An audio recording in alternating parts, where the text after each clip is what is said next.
All right, y'all. Welcome to All Politics of Local America's number one political hip hop radio talk show. Y'all know if it's Friday, y'all know it's time for All Politics of Local. So tonight we've got a couple of people that are going to be coming through. Um, John is going to come up and he's going to, introduce some of the folks. But I do know that at 6 o'clock we have a gentleman by the name of Matt Stevens of Omega Psi Phi. He's going to talk about their annual financial aid workshop. So that's going to come up first. And then, of course, at 6:30, on behalf of the vote, Brother Conrad Tillard is going to come up, and that's going to be an interesting conversation based around everything politics, and particularly be interested to get his take on the Supreme Court. What happened this week with Trump at the Supreme Court? So that'll be an interesting conversation. And then at 7 o'clock, Zaid, you got Great Pam Africa, yeah, the Minister of Confrontation, a move, and the woman principally responsible for the fact that Mumia Abu Jamal is still alive. Mumia is having some health challenges that we're extremely concerned about. Pam is going to lift that up, and with one of the young women that has emerged coming through the Free Mumia movement. The name is Sophia Williams at the Free Mumia Coalition out of New York City. They're going to join us at 7. Okay. And then, of course, coming up at 8, John has listed here, I guess we're going to talk about elections. Conversation on elections, etc. Yeah. Yeah. And then DJ Rhino is going to be up at 8:30. All things in the land of yes, sir. Yeah, that should be an interesting dialogue. But of course, let's welcome, our other hosts. Donna Williams is here, Councilwoman Donna Williams. Adam Jonathan Austin, another co-host. And of course, Zaid and I are also co-hosts. So, welcome everybody to the show. And I guess, John, you can introduce Mr. Stevens so that, you can go on and give him a proper introduction. Actually, I think Donna should be the one that gives Matt Stevens a proper introduction. That she's the one who produced this part of the segment. So, Donna, you welcome. Hey, I don't know if the three of us have been, or the four of us have been on together for a while, right? Well, wow, yes. On there at the same time. That's right. Hey, Donna, by the way, was this the breakfast I went to back in the day up in Orange? Exactly. This is Matt's chapter. He's talking about the MLK breakfast in Montclair. Oh yes, and we had a great one this year. This year was our first one back from COVID. Oh, wow. And who was the keynote speaker this year? I was a brother. I can't remember the brother's name, but he was the minister down there that took over after what's the name of that church? Right off of the Parkway, before you get to the Driscoll Bridge, that really big church over there. Buster Suarez. He took over from Buster Suarez. Oh, okay. Oh, Pastor Suarez. Pastor Suarez did retire. He did retire. I haven't seen Pastor Suarez in years. I go back with him when I was trying to figure out how to launch a Black student organization back in the 70s.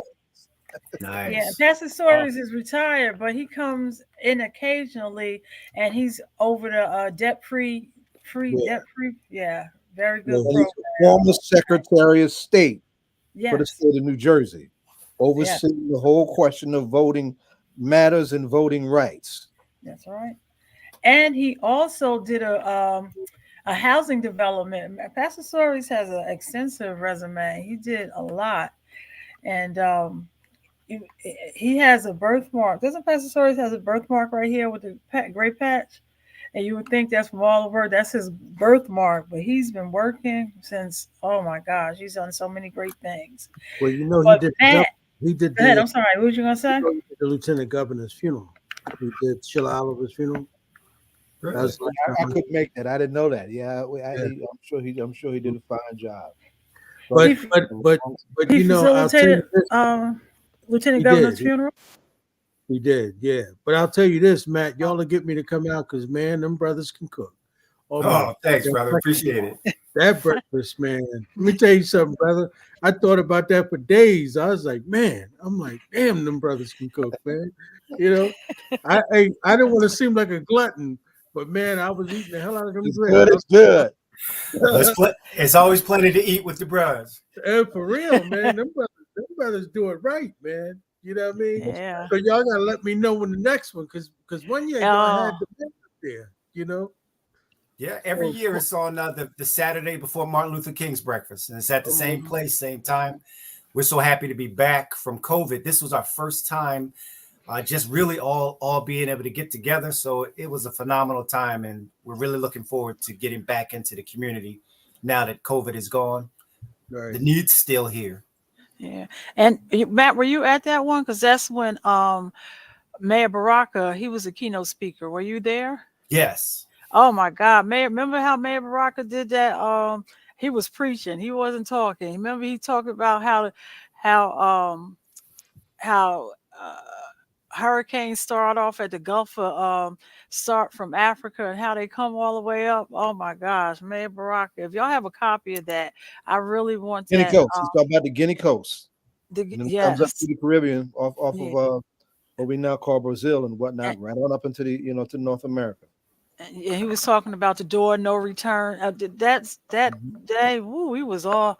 Yeah, if you can find, do y'all ever tape those, Matt? Yeah, all of them are taped. Just reach out to Keith Pressey. Keith Pressey is the brother that keeps all of the things together. Keep other records. Okay. We have it. All right. Well, now that we had that memory, Matt Stevens, I'm not gonna preach from a written bio. Your other frat brother, Bobby Brown, you can remember the year of the Super Bowl, he did a speech. He was like, it's nothing better than being able to tell your own story. And he did that one year when they had the event for the Super Bowl. But Matt, I've known him for years. My mentor is his frat brother. So I have the opportunities often to sit close and watch what these brothers do. Ada Pi is the chapter of Omega Psi Phi that services the Montclair and Orange area, and what what a great job they do. Some of their annual programs is financial, like this month it comes out financial literacy and making sure that we're keeping our community is taking care of their money. Like they said, in January, they do the MLK breakfast. Right about May, they do a scholarship dinner where these scholarships go to young students seeking to go to college. They have a talent show where the young people this is one way that the young people win a scholarship is through the talent show, and they do many other programs. But they are very committed. And if anybody knows, on South Harrison Street, there's a mansion at 132 South Harrison, and I want to say it's owned by Matt. You can tell if I'm wrong, but I'm gonna tell the part. I know Black United Fund, and it's been entrusted to the brothers so that they could. This house they have is the Omega Psi Phi house now, and they do a lot of partnerships there with other nonprofits. But what's the history of that house? It was originally bought by the Vanderbilt family, like Gloria Vanderbilt, if you know that name, and then it was sold and bought by others, but it stayed in the East Orange community, and now the Ada Pi chapter of Omega Psi Phi has been entrusted with this property, and they have been beautifying, bringing the property back to its stellar, to its beautiful. It's a beautiful house, and just bringing it back to the beauty that it once was. Because of course, if you have these old, beautiful stone brick houses, to maintain it, it's a lot. But that's some of the work they're doing right here in our community. But here today, Matt is going to tell us about a financial aid program that they're doing and trying to help our students. No, they're not trying. They are helping our students find where the money is. Do you want to go to school? And Matt is going to talk to them about how do you find the money for college. Matt? Well, Donna, thank you so much, and to the brothers that are also on, thank you so much for having me. Thank you so much for having me first, because after I listened to the lineup that you guys got coming up, Lord knows I wouldn't want to go after any of those brothers that you currently have coming up. So I'll be very brief tonight. I'm humbled to have the opportunity to come here and speak specifically about the work that the Eta Pi chapter of the Omega Psi Phi fraternity is doing in the Essex County area. We operate, as Donna indicated, what was once called the Ambrose Mansion, and now we've changed the name to the Omega Family Resource and Learning Center. The chapter has been working in the community since 1973, and as a result of that, this is our 50th year in community service, and Mayor Ted Green and the East Orange City Council blessed us to name the portion of the street, South Harrison Street, Eta Pi Way. So we're one of probably very few chapters in America with a street named after it. And we earned that particular name because we call ourselves the Community Qs, because we continue to work with the community. My job specifically is that I work with the young people and the fathers. My responsibility, I'm the chairman of the Mentoring and Fatherhood Committee. And so we're doing two things this month that we really wanted to bring to the attention of our public. The first thing, as Donna had mentioned, is we're focusing on financial aid for young people. And so on February 19th, we're going to be hosting our annual Black History College Fair. And what we do is we do it just a little different because we know that all of our children don't want to go to college. And so we offer our entire house for life after high school. So we really call it a life after high school fair. And so we will have 10 historically Black colleges and universities that will be attending. All of the representatives that represent the HBCUs are graduates from the HBCUs, and they live and work in Essex County.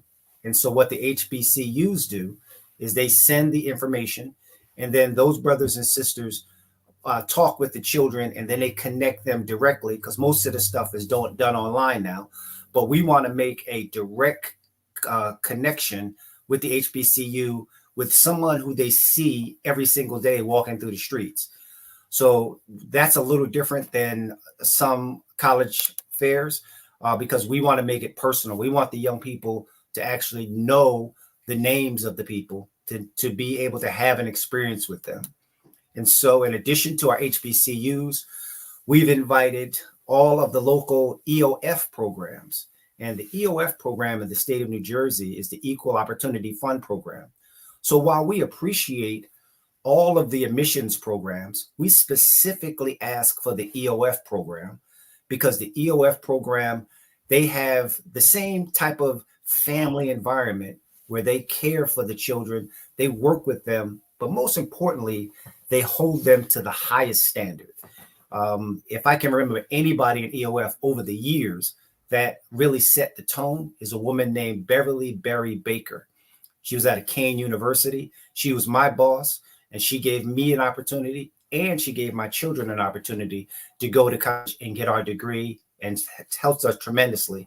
And it was that EOF feeling that was taken from the HBCUs that is now here in New Jersey. And so any young person who wants to go to college, we'll have both of those organizations there to help them. And then lastly, we're working with a company called the Good Education Group, and they're offering clean energy jobs for young people here in New Jersey. And I'm almost 60 years old now, so I can't switch careers. But some of the careers that the green jobs, the clean energy jobs, the kids are starting out at $60,000, $70,000, $80,000 a year doing a variety of different activities.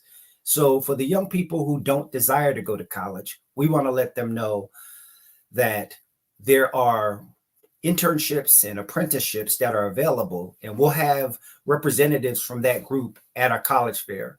So not only high school students, but adults who are interested, who would like to look into a new career, please come by our facility on the 19th, and you will have an opportunity to meet the actual people who are hiring, as well as the people that are helping you to get into the colleges and the universities. The last thing I will say before I close and answer any questions would be the state of New Jersey, the HESSA program will be coming, and anyone who is having a problem filling out their financial aid form, they will be there on that day providing direct guidance on how to fill out the FAFSA form. We'll have 2 sessions, one session in English and another session in Spanish, so that our entire community can benefit. We're really pushing hard to find a Creole speaking person to help us in that area, because we have a large number of our community coming from Haiti. And we are trying our best to accommodate that population as well. But I've said a mouthful. Open up for any questions, comments, or concerns you may have. Well, I will say this, Matt. Say no more about your Creole connection. I'll get that to you this evening. Okay. Thank you. Any questions, gentlemen? Well, yes, several. And then I'm glad y'all are doing this, Matt. And that building is been an important resource for a lot of years. Quiet as this kept. And back in the days, Ed, you will remember this. In the days of the Million Youth March, Mm-hmm. the Jersey organizers for the Million Youth March met in that very same space, and that's the 1990s. Now we're talking about. That's been a minute, right? And a lot of folks have been in and out of there since then. I want you, if you can, Matt, to drop the link in for the event if there's an online link, so we can share that out. I was just on the organization's page and I didn't see a link for the event. Let me ask you this also. I mean, this is your first event coming out of COVID.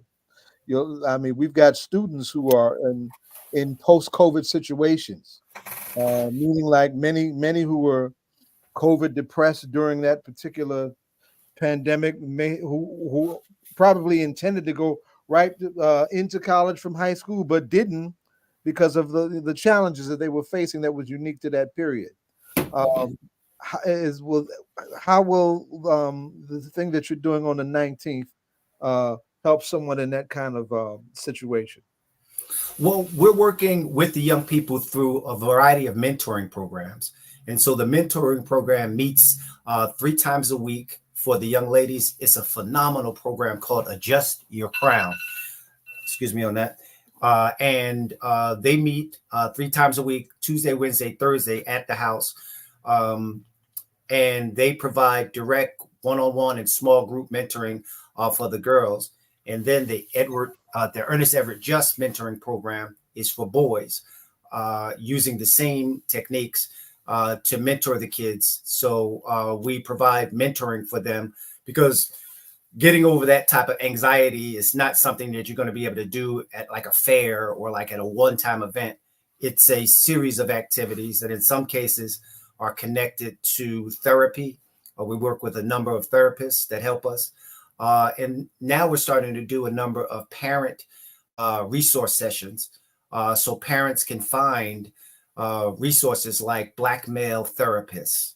You almost would think that was like a unicorn, but we found a few. Sorry if my answer went a little long, but those are some of the things that we're doing. What time is the event going to be on the 19th? It will be from 12 o'clock to 3 o'clock.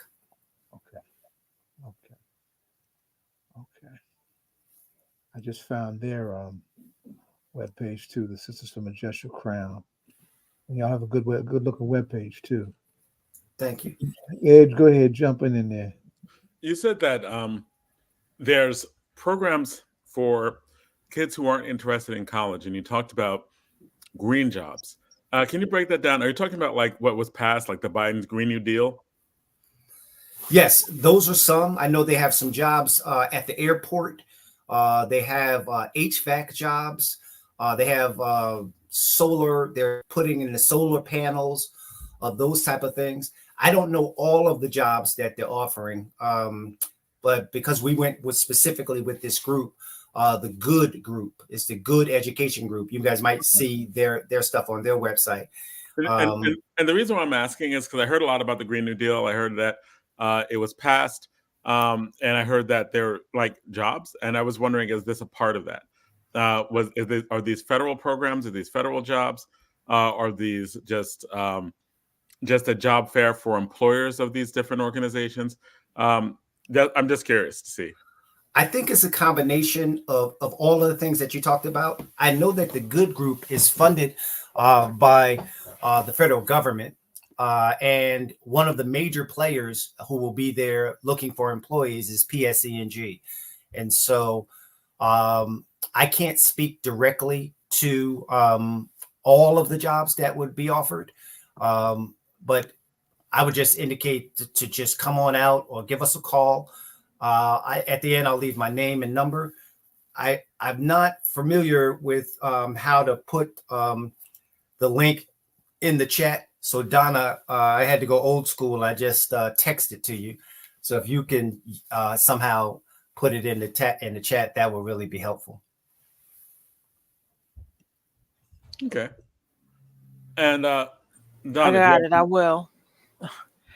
No, I will. And as you know, fraternities often work very close with sororities, and one of the sororities that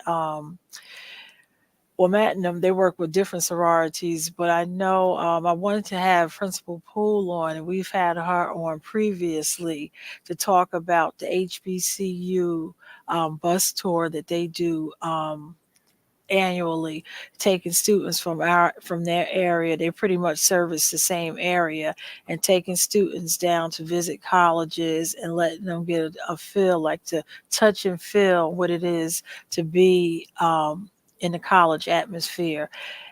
Principal Poole had another engagement, so she couldn't be here, but I want you to know that we're going to try to get her on.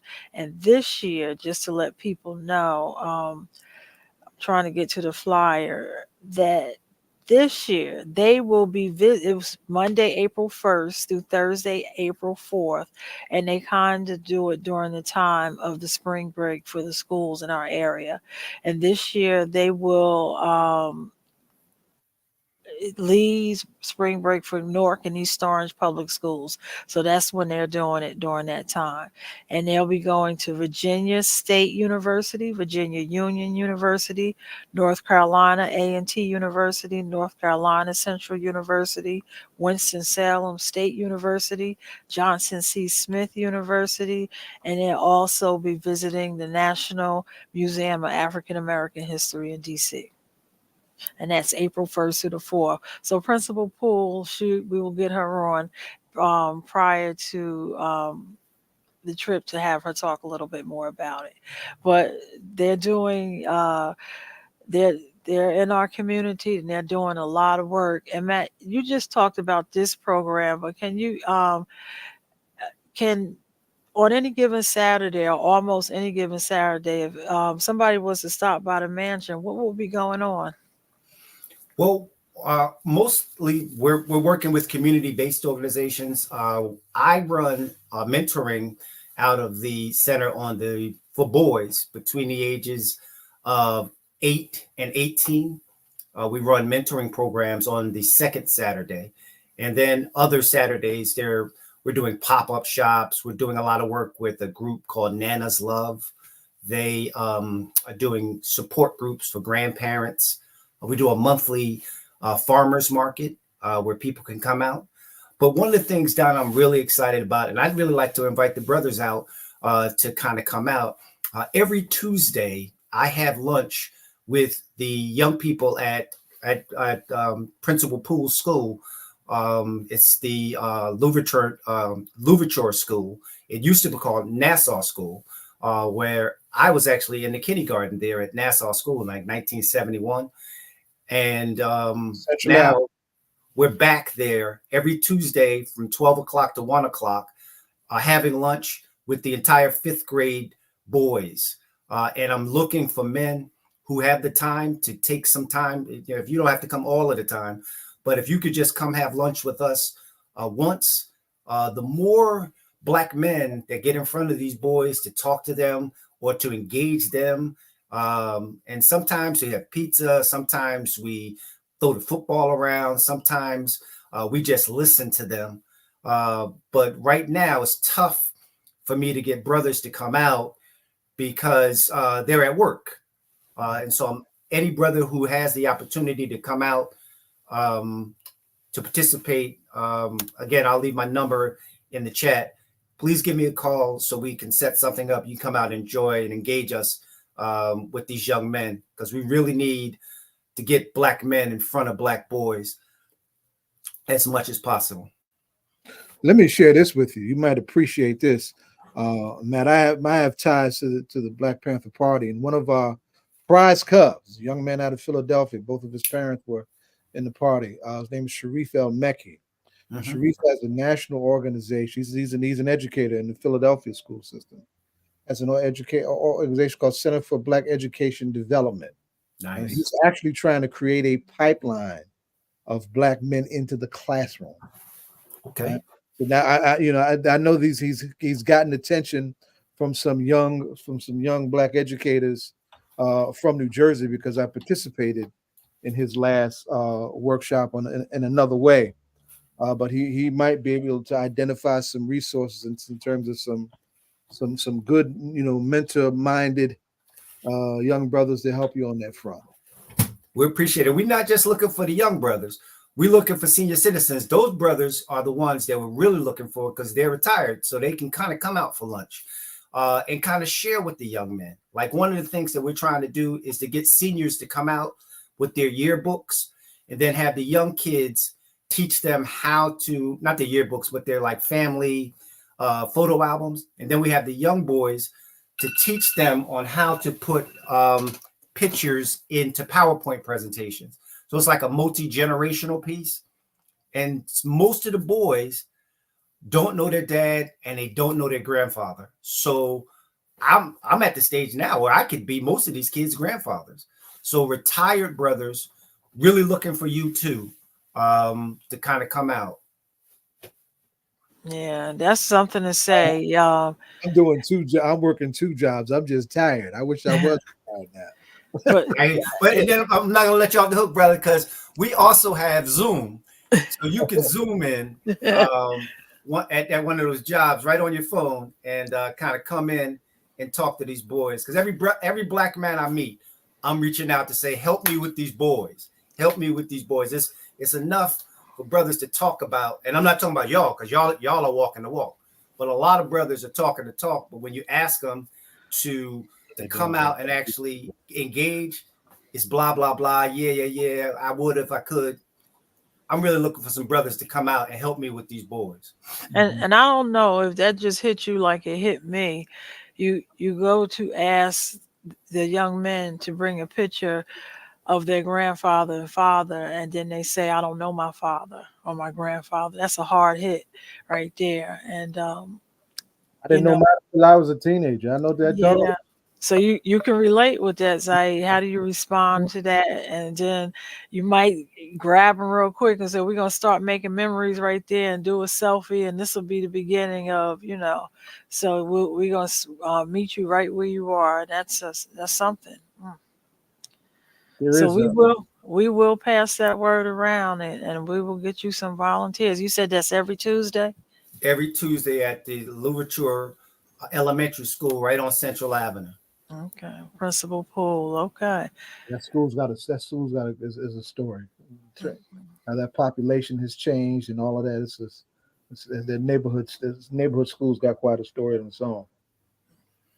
Well, from what Professor Poole is telling me is that the boys need help. They need somebody to get in front of them and not talk at them, but talk with them, listen to them. Take them to Elmwood Park, throw the ball around, those type of things. So again, if you know of brothers, it can be from 18 to 80.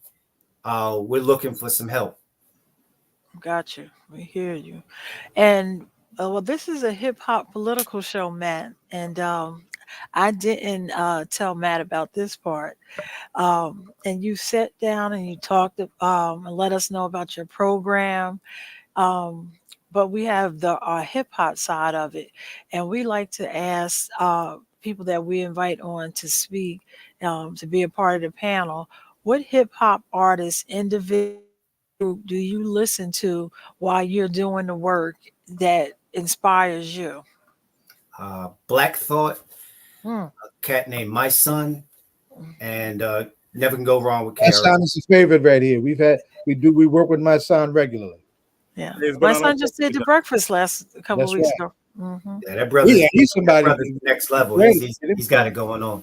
Yeah. Yeah, he's got a program that he calls Kings Raising Kings. Nice. Right, Nice. it's I never way got a back chance to far. meet him, man.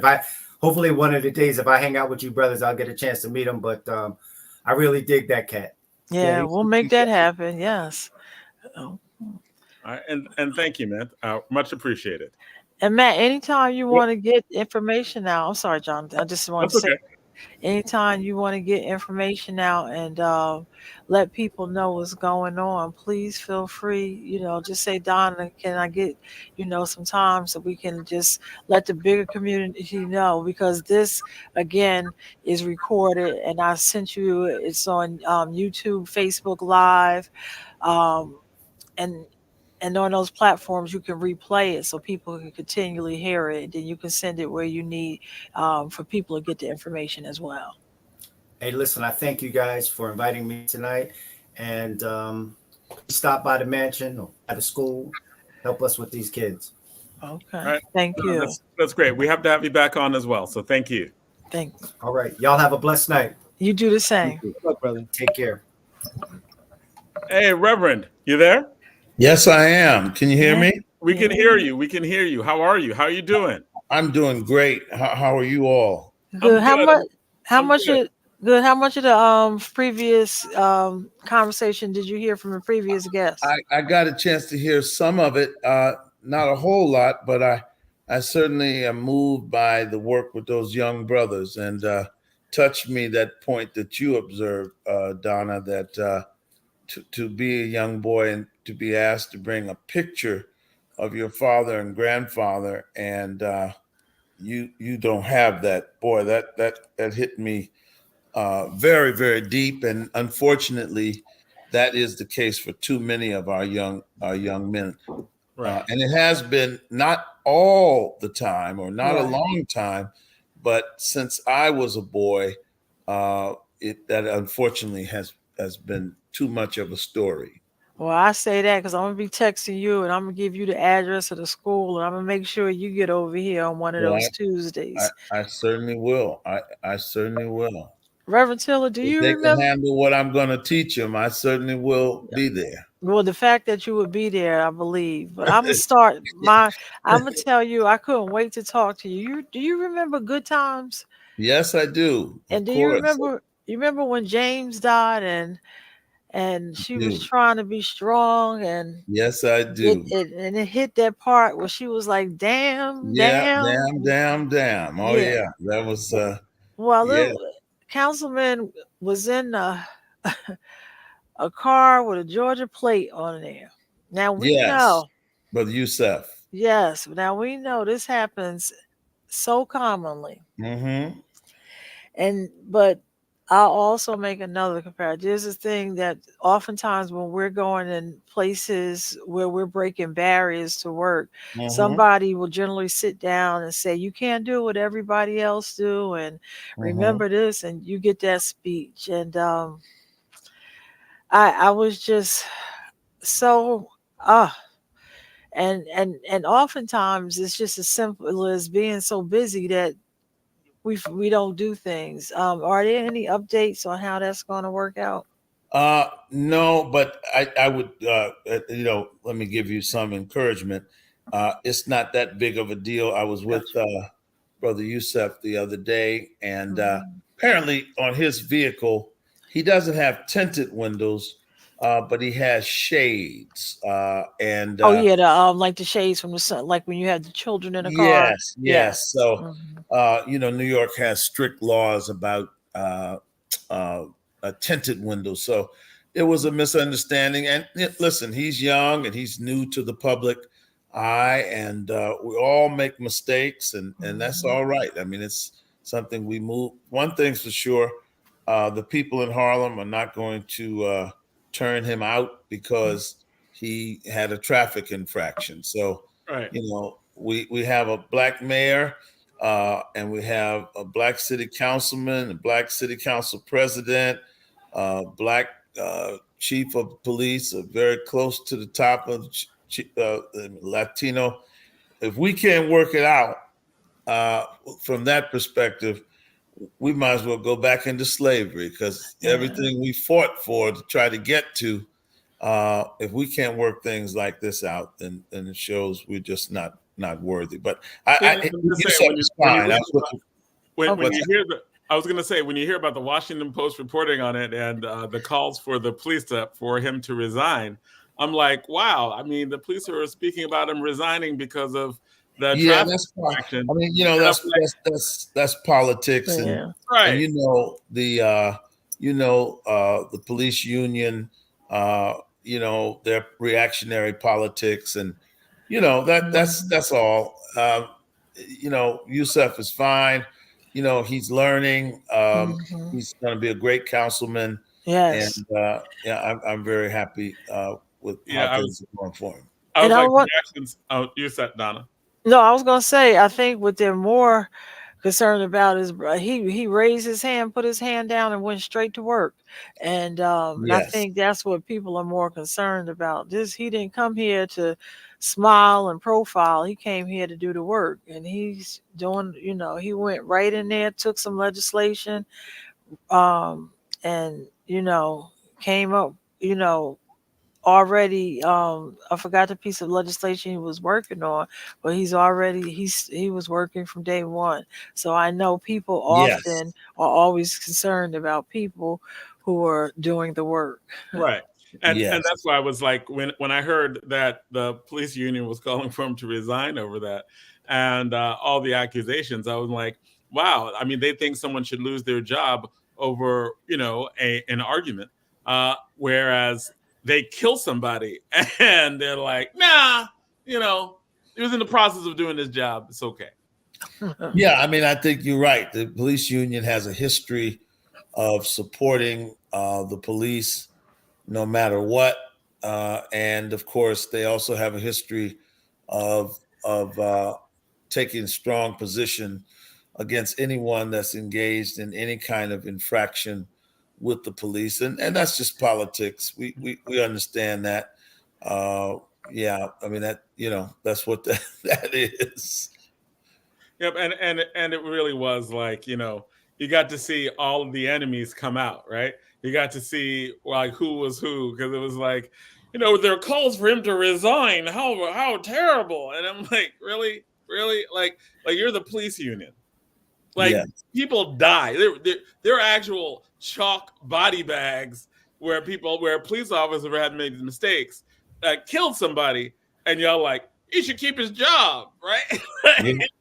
No harm, no foul, right? Like I'm like, wow. Now we learn that these was Shays. He does have a family, and most of the people, when you have your children in the back seat, because the children sit in those high chairs, they often put the shades on the windows so the sun glare doesn't. I mean, it was Georgia. He's been living in Georgia back and forth, and a lot of New Yorkers live in both places, so a lot is made of him living down in Georgia. But he just, I mean, he's a Harlem native. Right. His mother and family has always been in Harlem. He went back and forth like a lot of people do. So, again, Yusef is strong and he's in good stead. Yes, I know. He is such a serious brother. You can tell he's focused and he's on mission to do what he has been put on this earth to do. I know I had. I'm sorry. Go ahead. Go ahead. Do you think it was a setup? Because it was like NYP. I'm looking at the headline. It says NYPD pulled over Central Park 5 Councilman Yusuf Salam as vote looms on bill requiring cops to record stuff. I don't think so, because I think, I mean, he, if anything, it made him take a stronger position. So I don't think that's the case. No, I really don't think that it was a setup. I think it was just he was in the community with the shades on his vehicle. But again, these things happen. And, I think,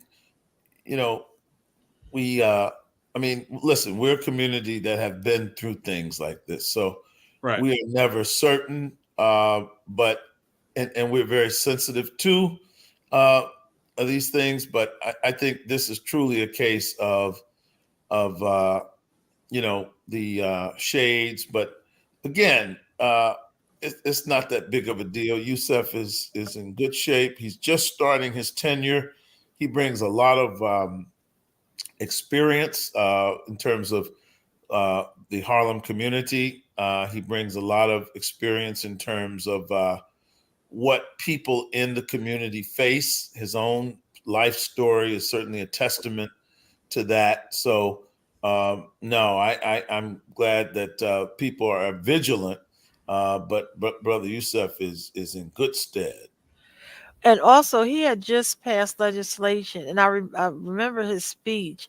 The legislation that he had put forth was moving forward, and part of his speech, he said, had this legislation been in place, maybe 5 young men would not have suffered the ordeal that they had suffered. Can you tell us a little bit about the that bill? legislation that's being discussed now is this sort of a bill that would require police to sort of document each and every stop or interaction they have with members of the public.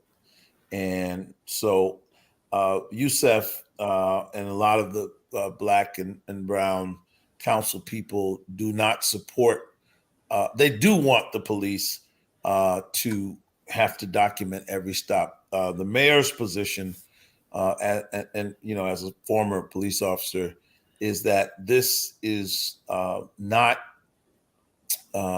conducive to police officers being able to do their job. It's excessive in the mayor's view, and he of course attempted to veto the legislation. He did veto the legislation, and then the council overrode his veto. And so it's a battle between the mayor and the council. And, listen, I understand both sides of the conversation. I am, of course, someone that believes that we have to hold the police accountable. I've seen too much police excess, police brutality. A lot of young people especially don't understand that, we were struggling to get police convictions in an era when getting a police conviction for police brutality or murdering a citizen was impossible, where it just, did not happen. Up until the 1990s, you had never had a police officer in New York convicted for the murder or the abuse of a citizen. And so, but we've come a long way from that. And in fact, the pendulum has sort of swung, quite frankly, so far to the left that we do have excessive crime and violence in the communities and in our cities, businesses closing because of rampant theft. And so we got to find the balance. I mean, one of the things that I always say to Black elected officials is, if you want to be a protest leader, stay out of office. When you go into office, you have to govern, and you have to govern for everybody in the city, Staten Island, Bed-Stuy, Harlem, You got to govern for the rich, the poor. That's the difference between a protest leader and an elected official. And one of the things an elected official has to do is establish public order. No, that's important. Just for clarity on what you're talking about. Yeah. The bill just seems like it's cameras have to be on when you interact with people. Well, the cameras are already on. Okay. But there has to be a certain level of documentation, paperwork, in other words. And the question is, do you need to document, level 1 stops or level 2 stops? Level 3 stops, I think, are automatically documented. So the issue is this excessive? Is this onerous? Well, but I don't understand the distinction, right? Like, I thought all police interactions have to be recorded. Is that not true? Well, no. Apparently, there's a sort of a level 1, level 2, and level 3 interactions. And I'm not I'm not fully knowledgeable about the bill. I've just been sort of observing where the two sides are. And I have friends, of course, on both sides of the conversation. That's what happens when you get a Black mayor, a Black city council. Then you start now talking about differences of opinion within the Black community. And, I certainly empathize with both sides on this issue. And I think, see, the thing about it, I'm just trying to figure out what the downside, because like the downside is that the mayor's position is it would literally make it would make it impossible for a police officer to do their job. They would literally be bogged down. Jonathan, I do not know, and I just told you I don't have a fully vetted position, and I can't argue against something I don't have a position on. You don't like it, that's fine. But I'm just telling you, I know I see both sides. If you don't like it, I don't know enough about it to even engage fully in a conversation. And I don't but what I will debate things I don't understand. I'm just giving you the parameters of but what I will say, there's two things. We can debate and engage. Let me just say this, Jonathan. There are two things, like Reverend Conrad said, there's the cameras are on, and we also know there's the old school when they the notebooks, and I've never even really had questions about that, but police officers generally always have a notepad with them where they when they come to you and they take down basic stuff. And often when something goes from one level to another, that notebook also has to be handed in as a part of the discovery and things like that. So I don't know if the notebook is a part of level something, but what I just heard you said, there's different levels, and from what you do know, it seems like he wants them to document from level 1 to level 3. And the mayor, who has been a police officer, he's probably thinking and walking, and as he's walked in those shoes, he's saying that's probably too much. Yeah, I mean those are the basic parameters of the debate. Right. Whereas my opinion on just my gut opinion on police surveillance and should cameras be on? I think cameras should be on with every interaction with the police, because they're going to be like, oh, it was a level 1, but they cursed somebody out, and someone is like, hey, what happened? Because I think that all interactions with police, especially in our community, can be suspect, right? Well, the cameras are on, so this is not a debate about the cameras being on. Okay, we've already, fortunately, we have. So they're on, whether it's level 1, level 2, level 3, cameras are on. And again, fortunately, the cameras are on. We've won that battle. So all right, I'm just because it got me scared for a second, because you're like, it's level 1, they got to pour level 2, and I'm like, wait, is it recorded? I just want to know, is there tape of the interaction? Fortunately, there is no issue with respect to cameras. Good. All right, that's good. And so, what else is going on new in New York that we need to know about? Well, in New York, we've got this we're coming up on the annual legislative session, and we are dealing with this issue of good cause eviction again has come up. And, one of the things about our legislature today is that, and I don't know if New Jersey has this issue, but New York state does. And,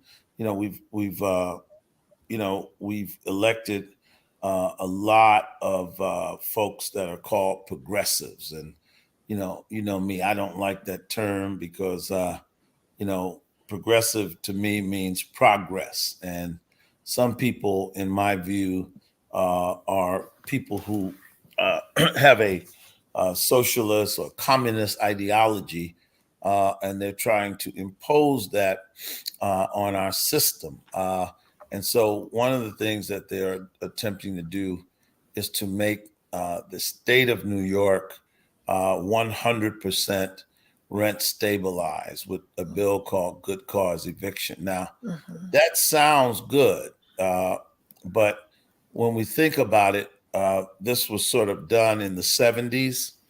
And what it did in the 70s was it basically made it almost impossible to own a piece of property, to be a landlord, to have a building and have tenants.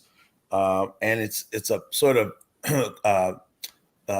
backdoor way of penalizing the concept of private property. We have people in the New York State legislature who have said they do not believe in private property. They do not believe in the concept of private property.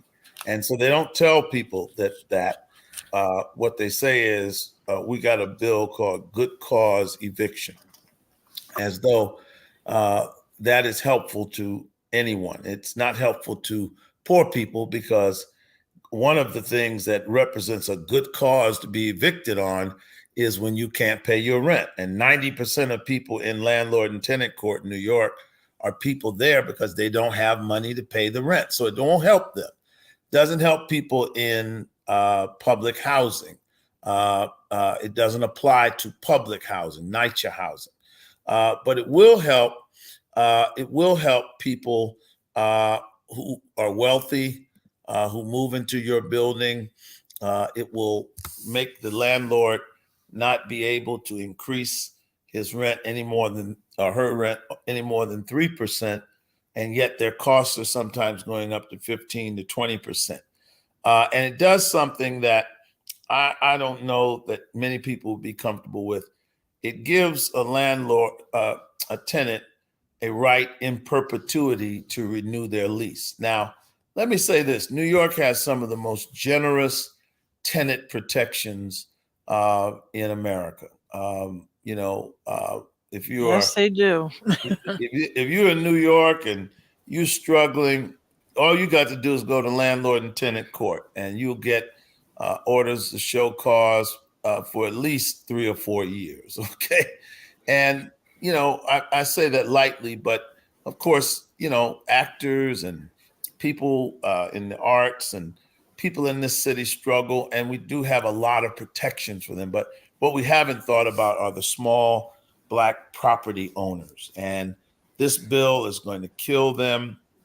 It's going to really do what it did back in the 70s. A lot of young people don't remember this, but in the boroughs, including Manhattan and Harlem, the Upper West Side, property almost had zero property value. You almost couldn't give buildings away. There was a time in the 1970s where you could buy a fully occupied apartment building in the Bronx for less than $1,000 because there was no value in real estate. And so people were abandoning properties, walking away from properties because in many ways the tenants weren't paying rent or weren't able to pay rent. And if you own a building, you can't afford to maintain it if you don't take in rent revenues. And so what's going to happen is the rich developers, they will just stop doing business in New York, they will stop doing business in New York. However, the Black property owners, they are stuck because most of their wealth is in their property. And so we are working hard to educate Black people to what this bill will do for and against Black folks in in this city. But here's the potential. Sure. I know that we had this conversation before, Right? But should there be? And you said 3 or 4% is too low. Is there a percent that you'd find acceptable, or would you like zero? Well, here's the point. Obviously, the rent increase is not something that should be mandated by a legislature. So you're like zero rent control? No, I don't like zero rent control. So what's the percentage? Because we have mandated or it's not. We have a certain number of rent control units, and I think those are helpful. We've always had that since World War II. But if you make the entire market a rent control market, it will have disastrous effects because, the fact. So you just don't like the expansion of rent control?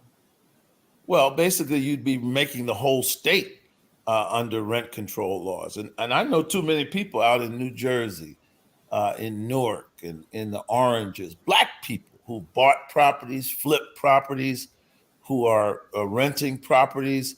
And I'm not willing to criminalize those people. Okay, these are many of these are brothers who've gotten out of prison.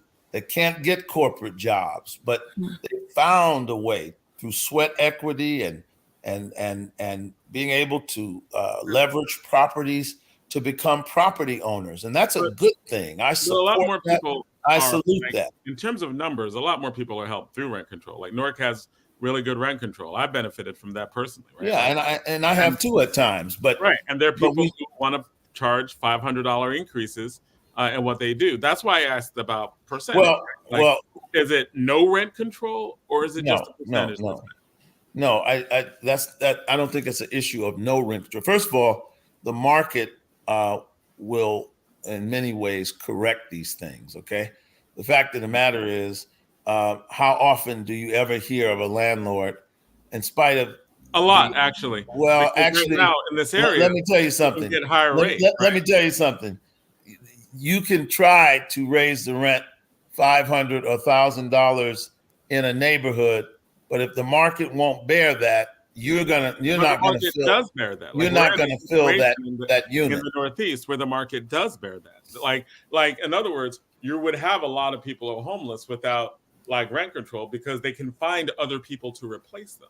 Like the market's just crazy right now in terms of apartments, and that's why. Well, but one of the things that makes the market bad, Jonathan, and I've said this to you before, it's the same people that are arguing for good cause.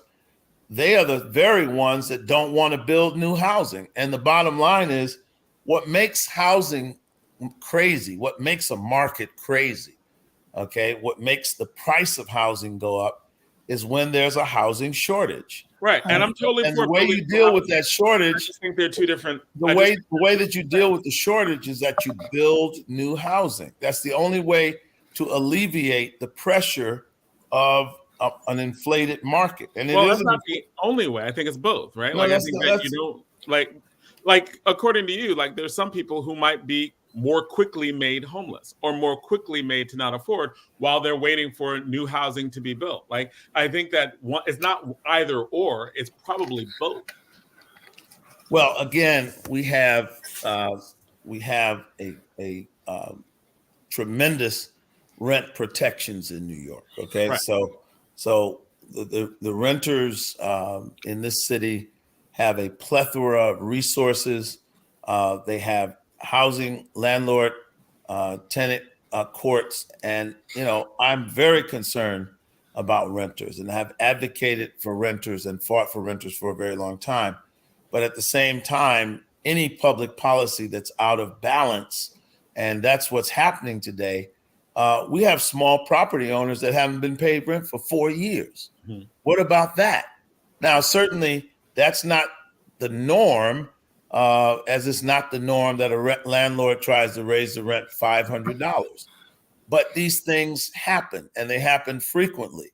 And so we have to be equally as concerned about the small property owners, because all of our folks are not renters. And the fact of the matter is, most Black people in New York and New Jersey, most of them that have affordable rent, it's usually another Black person that rents them a unit.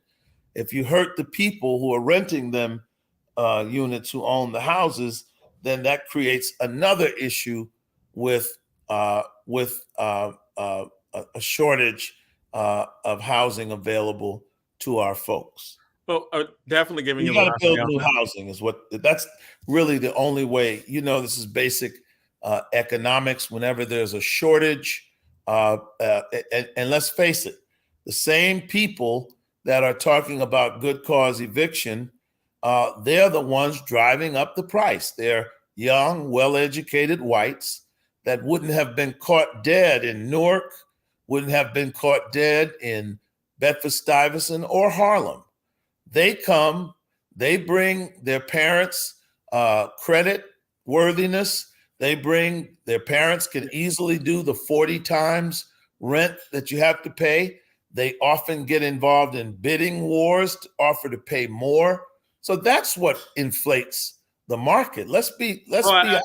I'm not disagreeing with you on gentrification, but I know we rent as part of it, right? Like, I know. Let's face it, the rents didn't just start going up in Newark because Black landlords and even white landlords decided they're going to raise the rent. But I think the bottom line is that rent raising, right? And it's not just Black landlords. A lot of people have white landlords. A lot of people have landlords who have not lived in Newark for 40 years, and that been right. So really, this is just about, like, what is that ground where, like, we both agree that rent control is good, right? Like, rent control, some rent control. So having some rent control in the market is good, but the free market is also very good and important, because in the free market is where you get high quality housing. If you have a public housing, everywhere I've ever been in my life is bad for the most part. Okay, and I think that we'll probably have to just, we need to jump on this later, because I enjoyed this conversation. And maybe have a longer conversation about this, because people can learn from what is going on in New York, but and look at the towns, and New Jersey and Jersey City, and the towns that sold off their affordable housing so they wouldn't have to have so that they can keep their community a certain way. So it's a bigger conversation to have. So we should continue talking about this more often than not. Yeah. And Reverend Tillard, before you leave, I know I had one more question, but I know our time is up. Okay. So what kind? I know you're one of our co-hosts, but I know what are you listening to these days? What am I listening to? Yes. I have, my son is a rapper, and I listen to him a lot. Amir Says Nothing, and that's what I've been listening to. That's what I ride with. Now, what's his newest? Is that a new track he has? No. That's his moniker. Amir says nothing. Right. Okay. All right. Well, and I'll send you you have to bring him on with you one. Yes, I will. Okay. And I'll send you one of the articles about the bill that Councilman Salam was pushing on transparency. I think that they only have to record certain types of stops, and he wants them to record more interaction. Well, that's what I said. Level 1 and level 2, they don't currently have to.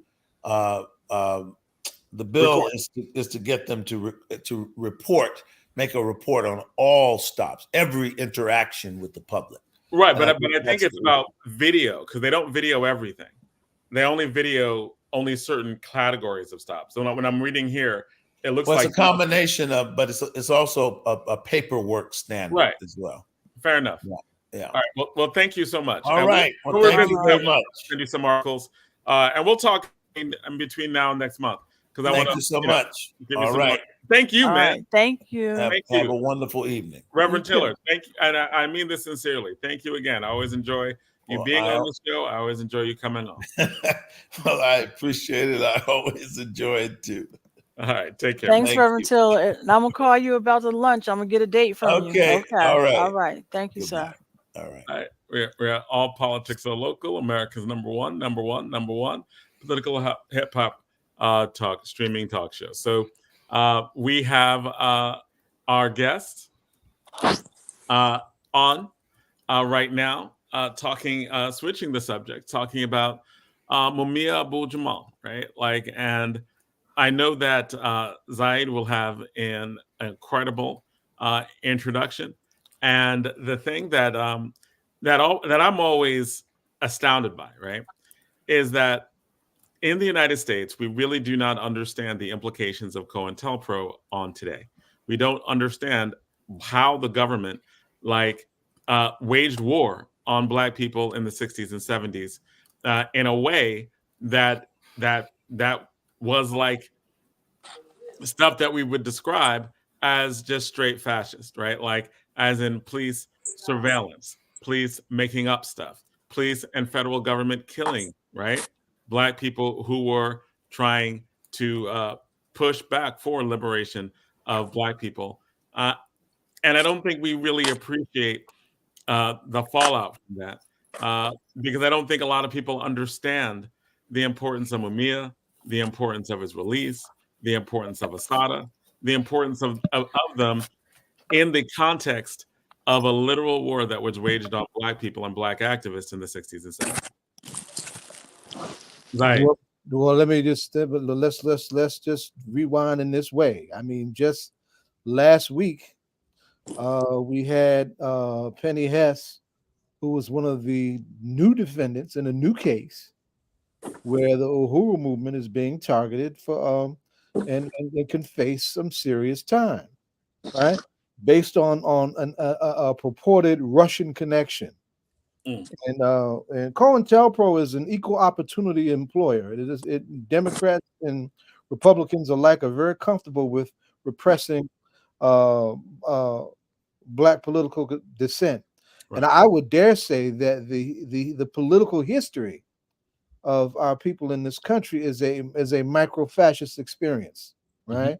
Mm-hmm. We are in a situation now where the country is at a crossroads and can move actually into full tilt fascism in a broad way that we haven't seen in some time. But the experience of our people and the experience of the indigenous people, the two genocides that the wealth of this country was built on, were micro-fascist experiences. Right. And there were most theorists who study our condition, that is what they say, right? Like it is that when we're talking about what's going on with Trump and the lying and the levels of the white supremacy, that levels of that fascism that people are scared of, we've been experiencing in our communities forever, right? Mm-hmm. Like that has been the Black experience because there's a different set of rules for us than other people. So, but we were talking. Let's get on with these introductions. Well, yeah. Well, I mean, we're in a. I'm trying to be balanced in this, meaning up and we're dealing with an up and down situation as always. When you're dealing with the plight of our political prisoners, particularly as they age and come into these health challenges, and Mumia has a real health challenge that we're all very concerned about. But going into year 70. Right, April 24th will be the 70th birthday of Mumia Abu-Jamal, and it is more than time to bring him home. So I'm proud to have back on the set with us my big sister, the Minister of Confrontation, a woman who I would dare say is the principal reason why Mumia is still alive, straight up, right? And a young organizer who's coming of age right in front of our eyes, right in the heart of this work, Sophia Williams, right? Out of New York City. New York has always been an important link to the international movement to free Mumia Abu-Jamal. So, and there's an event coming up at the end of the month that Sophia put together that she's going to talk about it. But we're going to have a real conversation about why we need to be talking about Mumia now and being loud about it as we move into this next phase of this fight for his release. Well, Pam and daughter, y'all come on in. Okay, I'm here. Right. Hello. Good to see you, daughter. Pam, well, just Yes. set it off. You know what to do, right? What's the Well, latest with our freedom fight, our beloved? right. Mumia's Wadia's son Issa went to visit Mumia last week, and he called me and he told me that he had just left the visiting, and as he was going down the hall, he said tears was just streaming down his face, and a lady asked him. She says, "Are you okay?" And he says, yeah. She said, was that Mumia that you just visit?" And he turned and looked, his tears were flowing. He said, "Yes." So she said, "Well, what's happening with him?" He said, as he left, he went to get in the car, turned the ignition on. He says, and then he just put his head on the steering wheel and broke down and cried. Now, this is what he saw in the visiting room. He said, as he's standing waiting for Mumia to come out for the visit, because you have to stand by the front desk, he said he saw several people come, and then he saw this elderly man bent over, coming over, and another young guy. So he's still standing there waiting for Mumia, and then he heard his voice say, "Issa," and he turned. He heard Mumia's voice, but when he turned, and he was shocked to find out that this elderly man that he was saw coming was actually Mumia. And it was an elderly bald-headed man. And he said, as he stood there, look, Mumia was like, he said, "Oh," he said, "it's my hair." And he said, "Yeah, I had to cut the rest of it off, because all of it was falling out." But that wasn't what, that was a shock, because he was used to seeing Mumia with, the locks. And the shock was looking at Mumia's face. The side of it, was real dark, and his eyebrows, was partially off on both sides. And he said he looked at Mumia's arms. He said they was black and they looked like snake skin. And he said as he sat down talking with Mumia, Mumia kept dozing off. And he said he was itching like crazy. They're scratching it from the back of, rubbing the side of his face. And those was the conditions that he saw.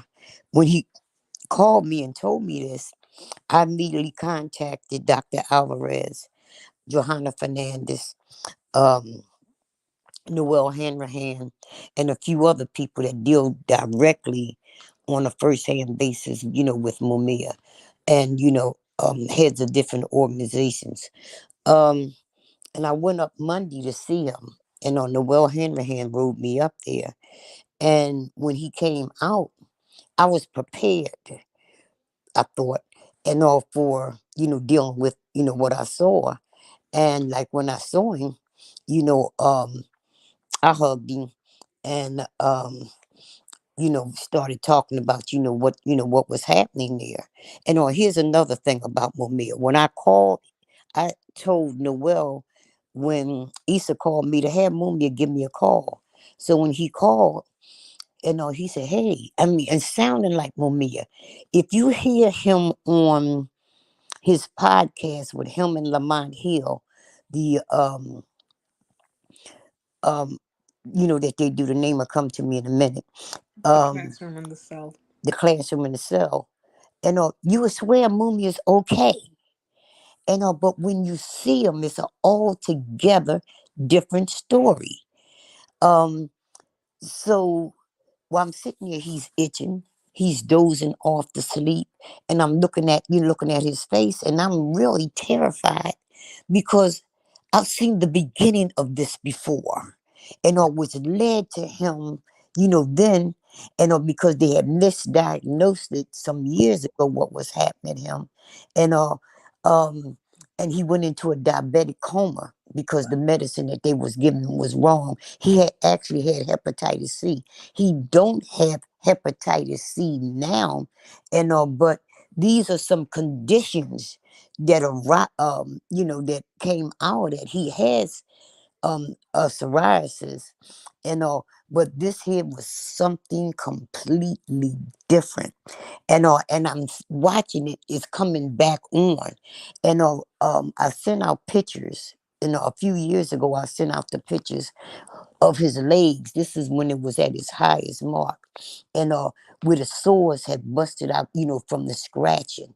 Can you imagine itching all over your entire body, 7 days a week, 24 hours a day? As we are speaking right now, this man is scratching, and the skin is moving and it's getting darker because this black growth that that is getting ready to encase his entire body is moving, and is moving at breakneck speed. His ears on the picture that I sent out is covered with it.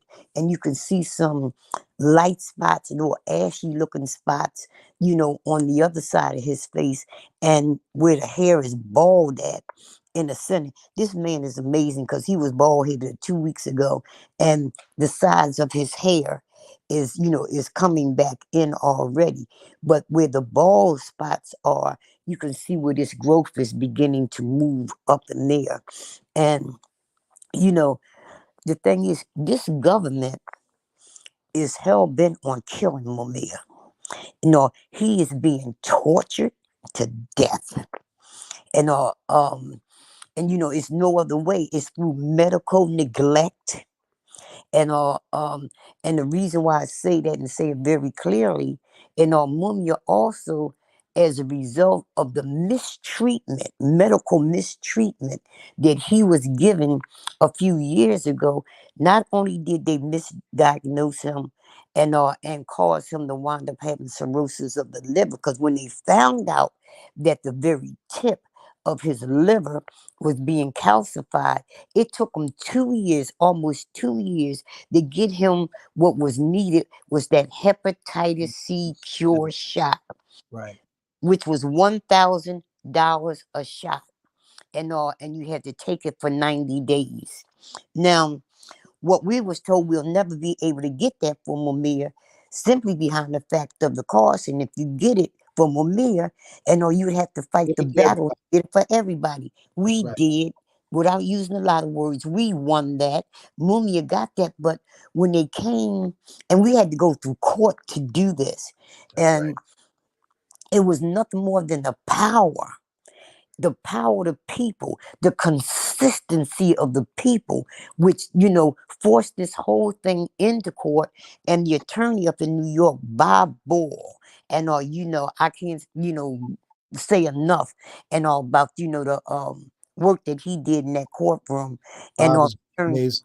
Bob was Deruba's lawyer. Bob was Marsha Eddie Conway's lawyer. Bob has gotten a number of our comrades out of prison after long bids. Go ahead, keep rolling. Yes, him with a young lawyer by the name of Brett Brody, who actually got the from brother Russell Maroon Schultz Presente, was able to get him out of solitary confinement. He had been in there well over, I think it was 36, 37 years in solitary confinement.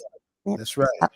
Right. He was able to get him. So it was these two lawyers and all that, worked with him. And then you had a judge that was fair, because he allowed Mumia to be in the court, and the district attorney and the lawyers for the prison was trying to stop him from having Mumia come into court.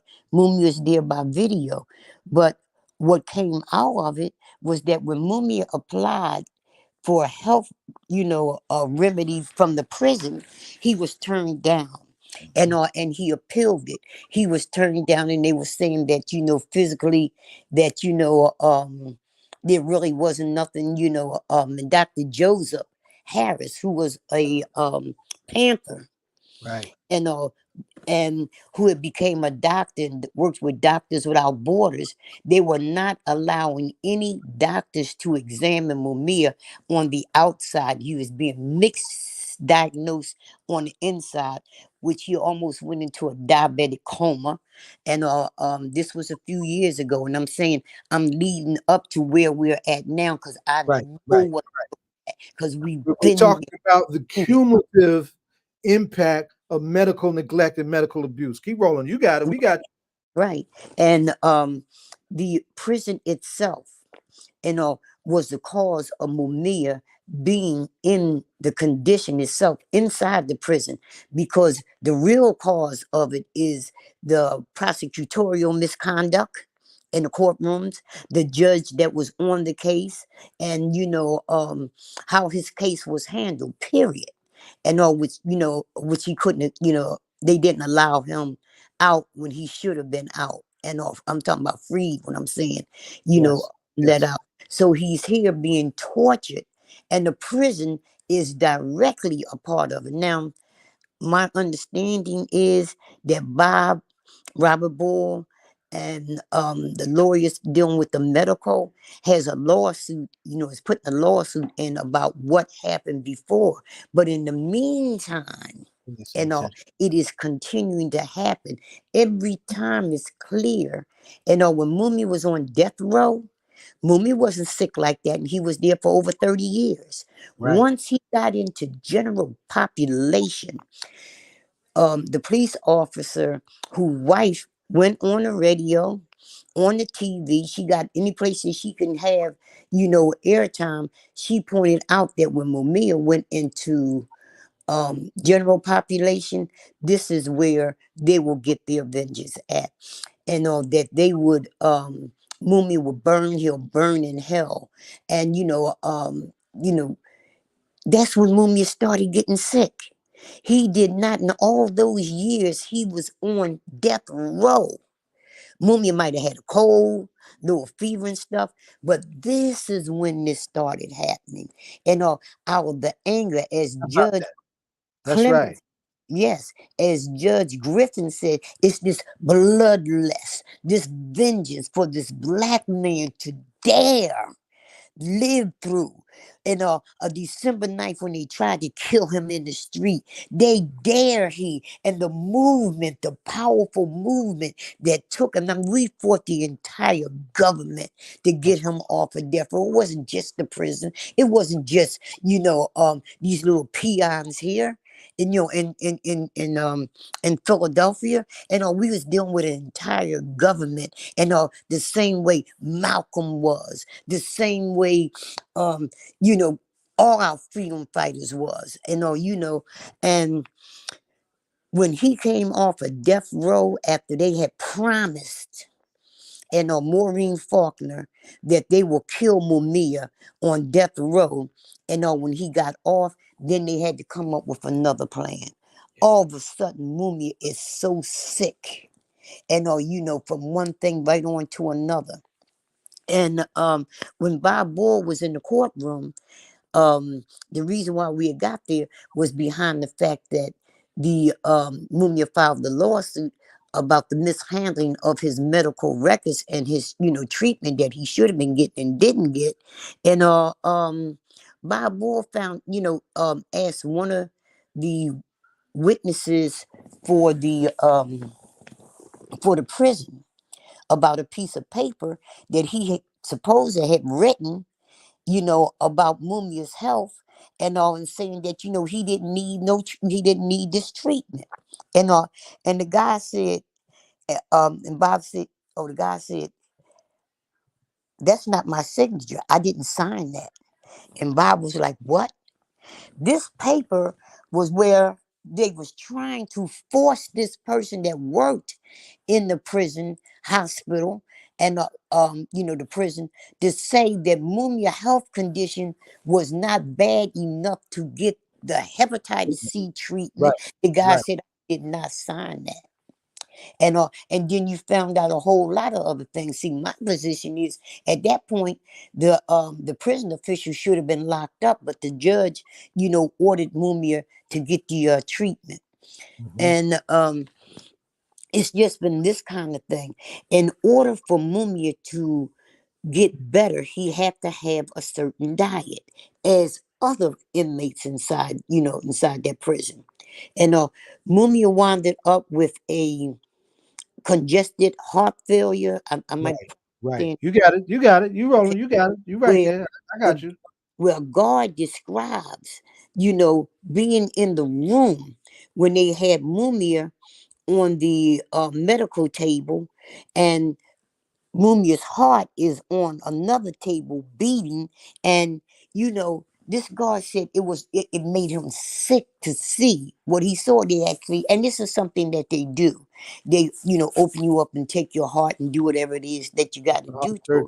But the reason why he's in that position, why he's on one table and his heart's on another table, is because of medical neglect. They are constantly trying to kill Mumia.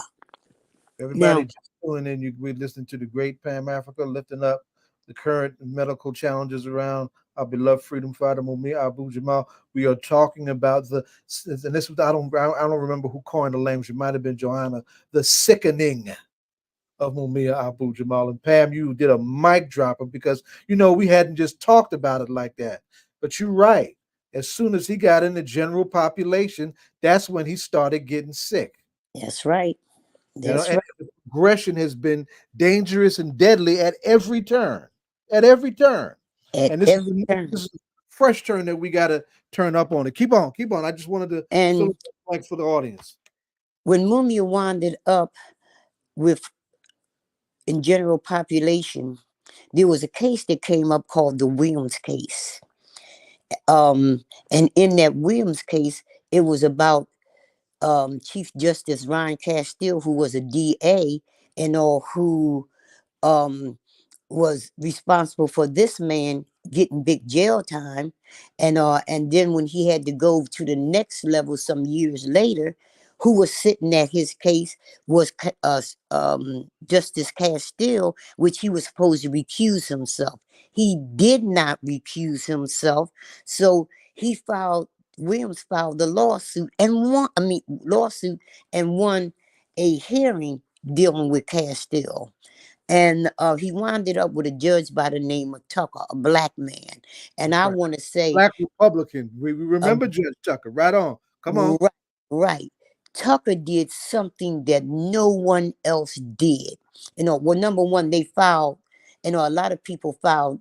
For the Williams case as well, which was Mumia and several other people, right? And because under the same circumstances, when that case was going on, he got Judge Tucker. Judge Tucker was on that case for almost 2 years, going back and forth, with things. And during that time, the DA found several boxes, right, of evidence in Mumia's case, because in the beginning of the trial, you're supposed to turn over everything that you have. And they didn't do it in 1981 and 82. They did not do it in 1995 at the post-conviction hearing. They said we turned over everything. And this was what Sophia, help me or you help me. This was about 3 years ago. Yeah, end of 2019. Right. They found these boxes, and also they found evidence in these boxes. Part of the evidence that they found was the to the prosecutor. Right. Where's my money? He wants his money. Right. That's what one of the witnesses who have been proven to be a liar. The damn door right there. On that alone, Craftsman should have went to the courts and opened the damn door for Mumia right there. Right. And it was on also Dan, the DA before him, Seth Williams, who ran on a platform that, for FOP, that he was going to see to it that Mumia got executed and knew nothing about the case other than what he read in the paper. And the fact that this was, you know, if you said that you was going to kill Mumia, you can get some leeway from the Fraternal Order of Police and, you know, all those other people who wanted to kill freedom fighters. So he ran on that. But there was evidence of what he should have done as well before he got out of there. The boxes was found on Krasner's watch. Krasner was supposed to automatically end that, according to their law. Mumia should have been released, but he did his reforming platform. That's right. So when the judge come along, not only do they find that, but in dealing with the Williams case, when it was before him, you know, because the lawyers was late in filing some papers, and that it was said, the district attorney said that they could not, you know, get any relief from the Williams case. And the judge said, I'm not giving it to them on the Williams case. I'm giving it to them based on a letter that Justice Castile had written to the governor, asking that all people who had killed police officers and be executed immediately. Right now, he never mentioned Mumia's name, but amongst when he said all people, that's it. And that included Mumia. You ain't got to say his name because he was amongst that all people. So the governor sends a response back, and the response is, we don't know because it's not there. And the judge, Tucker, I can't remember the ruling right now. I got that CRS stuff. Can't remember some things, or even SH and IT it, you know, but I can't remember exactly what went on right there. And I mean the legal terminology for that. But Mumia was granted an appeal based on that. The Faulkner clan that day, I know you was in the courtroom that day, and the judge had you know, this judge put this blind-haired, brown-eyed or blue-eyed white woman that the FOP and the whole right-wing government was backing in her quest to get Mumia, the FOP's quest to get Mumia killed. He had to put her out the courtroom. Yes, he And did. because he had granted, he was leading up to the words of granting Mumia an appeal. And I remind you, on that day, they had every redneck, hillbilly kind of sheriff, and you know, from every kind of organization there was in that hallway, in that courtroom that day, because this was the day that a decision was coming down, and the decision did not go the way that he did, because he granted Mumia the appeal. So when they come out the courtroom, we're down at one end of the street, and they're coming down. They took the street. They marching down like where we at. And they were shocked. I don't think they knew us or knew the movement, because when they started that way, we all took the street. And whose streets? Our street. This is what we were shouting. They had to back up. They left and they went to the headquarters of the Fraternal Order of Police. At that, and that was in the greater Northeast. And Noel went up there as a reporter. Maureen Faulkner constantly said, and was sitting at a table in disbelief and just really messed up. She could not believe that these black folks, with all the other people and the organizations that they brought with them, took this thing and took it so that Mumia can get an appeal. That's the power of the people. But their anger and their quest, you know, to kill Mumia and to satisfy this, you know, this woman who know damn well Mumia did not kill her husband. She know that. She sat in the same courtrooms that we sat in. She heard the same information that we heard. But in their lust, the bloodlust, and you know, and a lot of people get after me, they say, you shouldn't talk about the widow that way. I didn't start off being this way.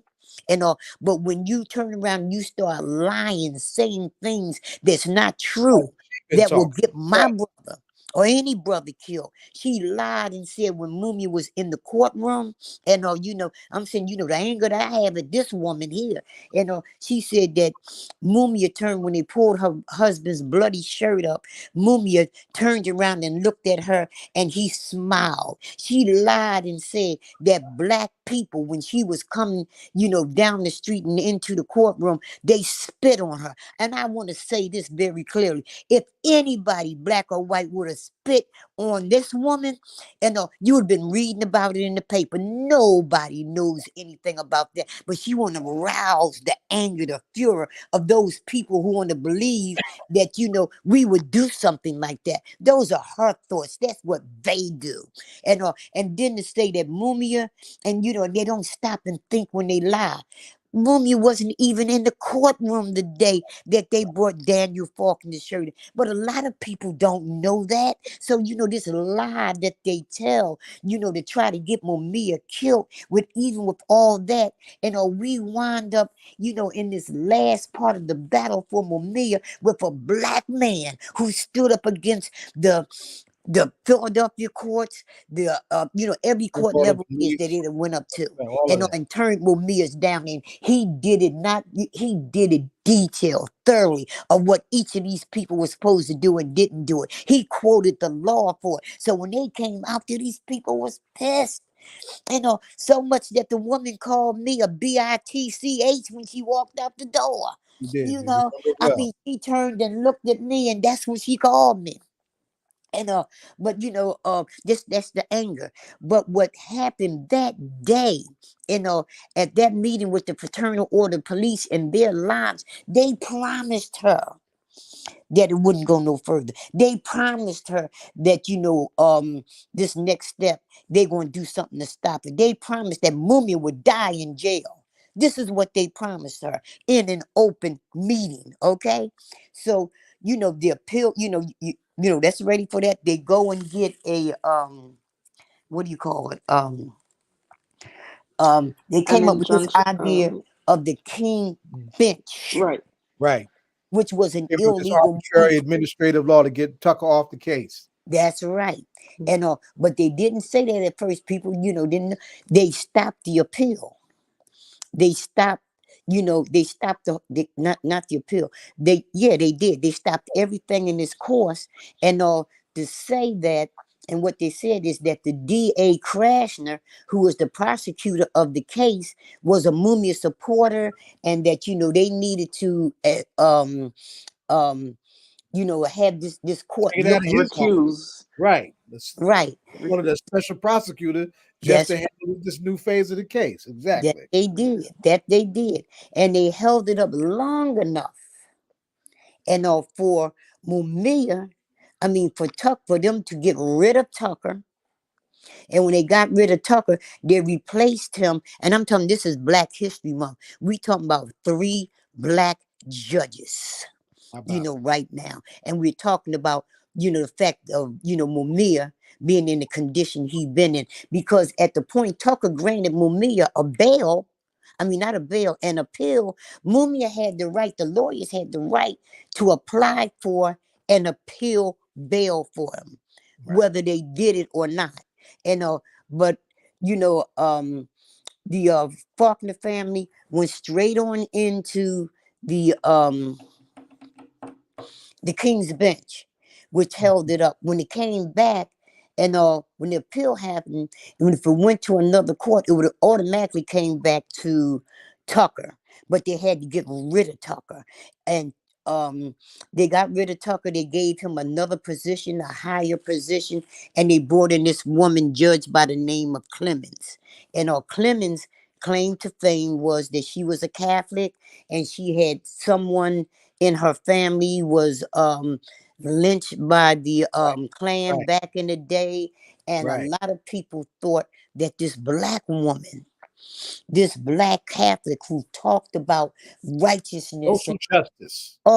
Social even justice. Black Lives Matter is amongst her concerns. Yes. And what she did, I'm shortening this up. What she did when it came to her in the very beginning, because it was before her 2 times. That first time she was having the hearing after the the panel that took Krasner in the King's Bench thing, and they had him in there several months. And I'm gonna tell you about the fear and the torture that they do to these DAs as well. When Krasner had to deal with the King's Bench Act, he could not have a lawyer in there with him. The only people that was in there was the judges that hated Mumia and the cops that was involved, and the cops and the guards and stuff. This man was under them for a few months. And when the decision came down and Krasner said Mumia was guilty, he was a cop killer, there was absolutely no evidence. I mean, and people looking, how could he say that? There was no evidence of anything that was unfair. These are the things that you can look up on the Campaign to Bring Mumia Home website, and the Mobilization for Mumia, and Noel Hanrahan's prison radio site. All these things that I'm telling you are there. And so when they got rid of him and she did what she did, in between that time, before she made her second decision, because she didn't turn, yes, she did. And she said she would review it and come back in a month or 90 2 days. months later, 90 days. And Mhm. people was hopeful because, I mean, letters and things came around the world. How can you even think of, have you read the Tucker's Including from the decision? United Nations. Whoa, you're uh, right. yeah. Exactly. What's the full name of the committee? So help us orient that. Special on torture. Just special committee on torture. I'll look it up. Continue. Yeah, I think it's a little different. yeah. Uh, You get the yeah, committee on the people of African descent. right. Sorry, that's it. Well, anyway, they took the case to the UN. The UN spoke out on the injustice that was happening there to Mumia. Judge Griffin, a black judge. We talking about 3 black folks here, y'all. One was Tucker, and the man who stood up against this government, and you had the black woman who was failing, and dealing, I don't know whether it's out of fear, or what, but I know she wasn't, dealing with law, who said, I'm coming back in 90 days. Within those 90 days, a worldwide movement that had been there rose up. And, and you had this black man. Yeah, did she freeze? Pam, you froze. Go out and come back. There you go. There you go. You're back. Right. And when he came here, he was a sitting judge for 20 years. He was a sitting judge when he came and said that Mumia, he was on Amy Goodman's show. He was on the one that Jared Ball and Kalanji have. I can't think of the name of that one. He was on several shows throughout the United States. In fact, people can go back and look at the one that's on Amy Goodman, because I know it's, right there, you just pull it up. He said very clearly that Mumia should have been released before Tucker. And he should have been released on Dan Williams' watch. And on Tucker's watch, and it never should have went any further. And he laid out his reasoning why Clemens should release him now, and had all kind of support on it. This man came from a black man, who is the pastor of a black church, who is a black sitting judge, comes from all the racism in Arkansas, Right. and and speaks out about it on every Zoom, any place that he can get, about what he knew about the case and why Mumia should be released. And he did it, quoting law that you can't get around. They broke them all.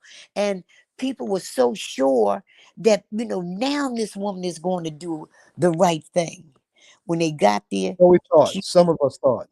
yes, some of us, because I never thought, I sort of seen that kind of action that this government does when they see a person, being fair to Mumia. They'll slip something, slip someone else in.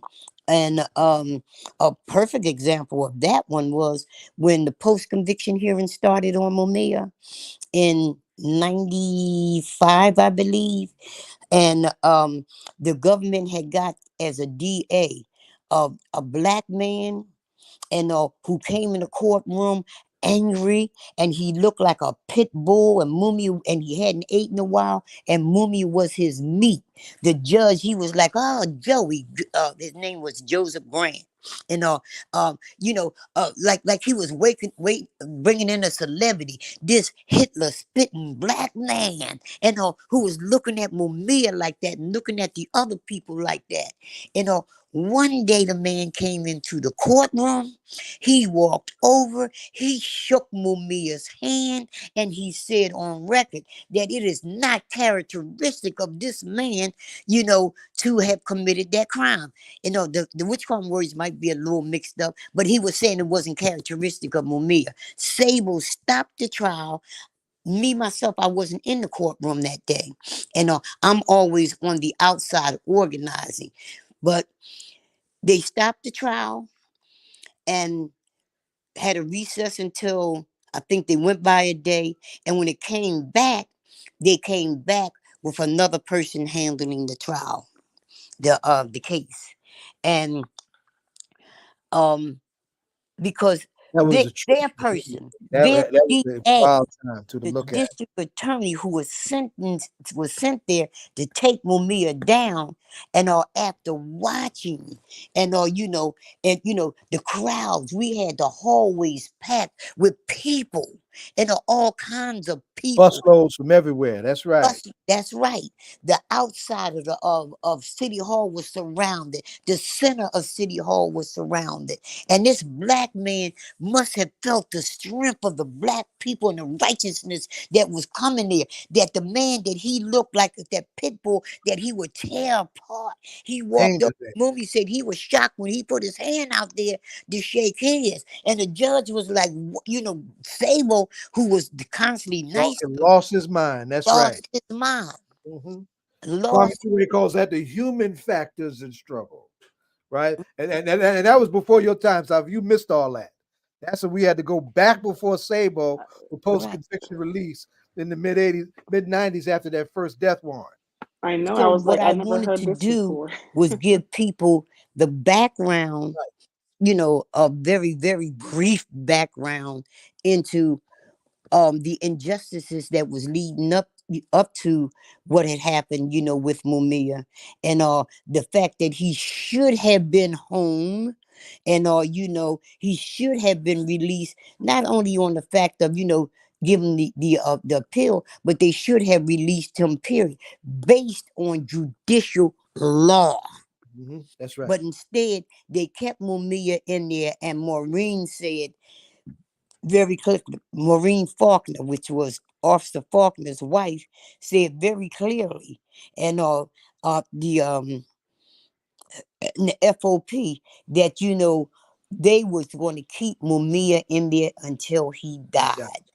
And that he would be getting a pill, but he's going to die in that prison. And we said, oh, no, the hell he ain't, because our job is to raise that mighty, mighty, mighty group of people from around the world. Where you stood up one time, you got to rise up, and you got to rise up now, because they are. If you can see Mumia, I'm telling you, I was devastated. I was shocked when I looked in his face. It was thin, and his nose is going. That picture that I took with him to show people, and when he first looked at it, because I sent it to a couple people who knew I was going up to prison, and they said, oh, nice picture. And I'm like, what? You got to blow the picture up. You got to blow the picture up so that you can see the ears, so that you can see the face. You can see the fingers swollen. You can see the black skin on his arm. You got to blow it up, and you got to look at this picture. Noel was going there. Take a beat for a second, because I want to try and just to help further frame the urgency of this. Yes, right? Thank you. We just lost a comrade, a beloved comrade, in Ralph Pointer, right? Ralph died from what? He died from skin cancer, right?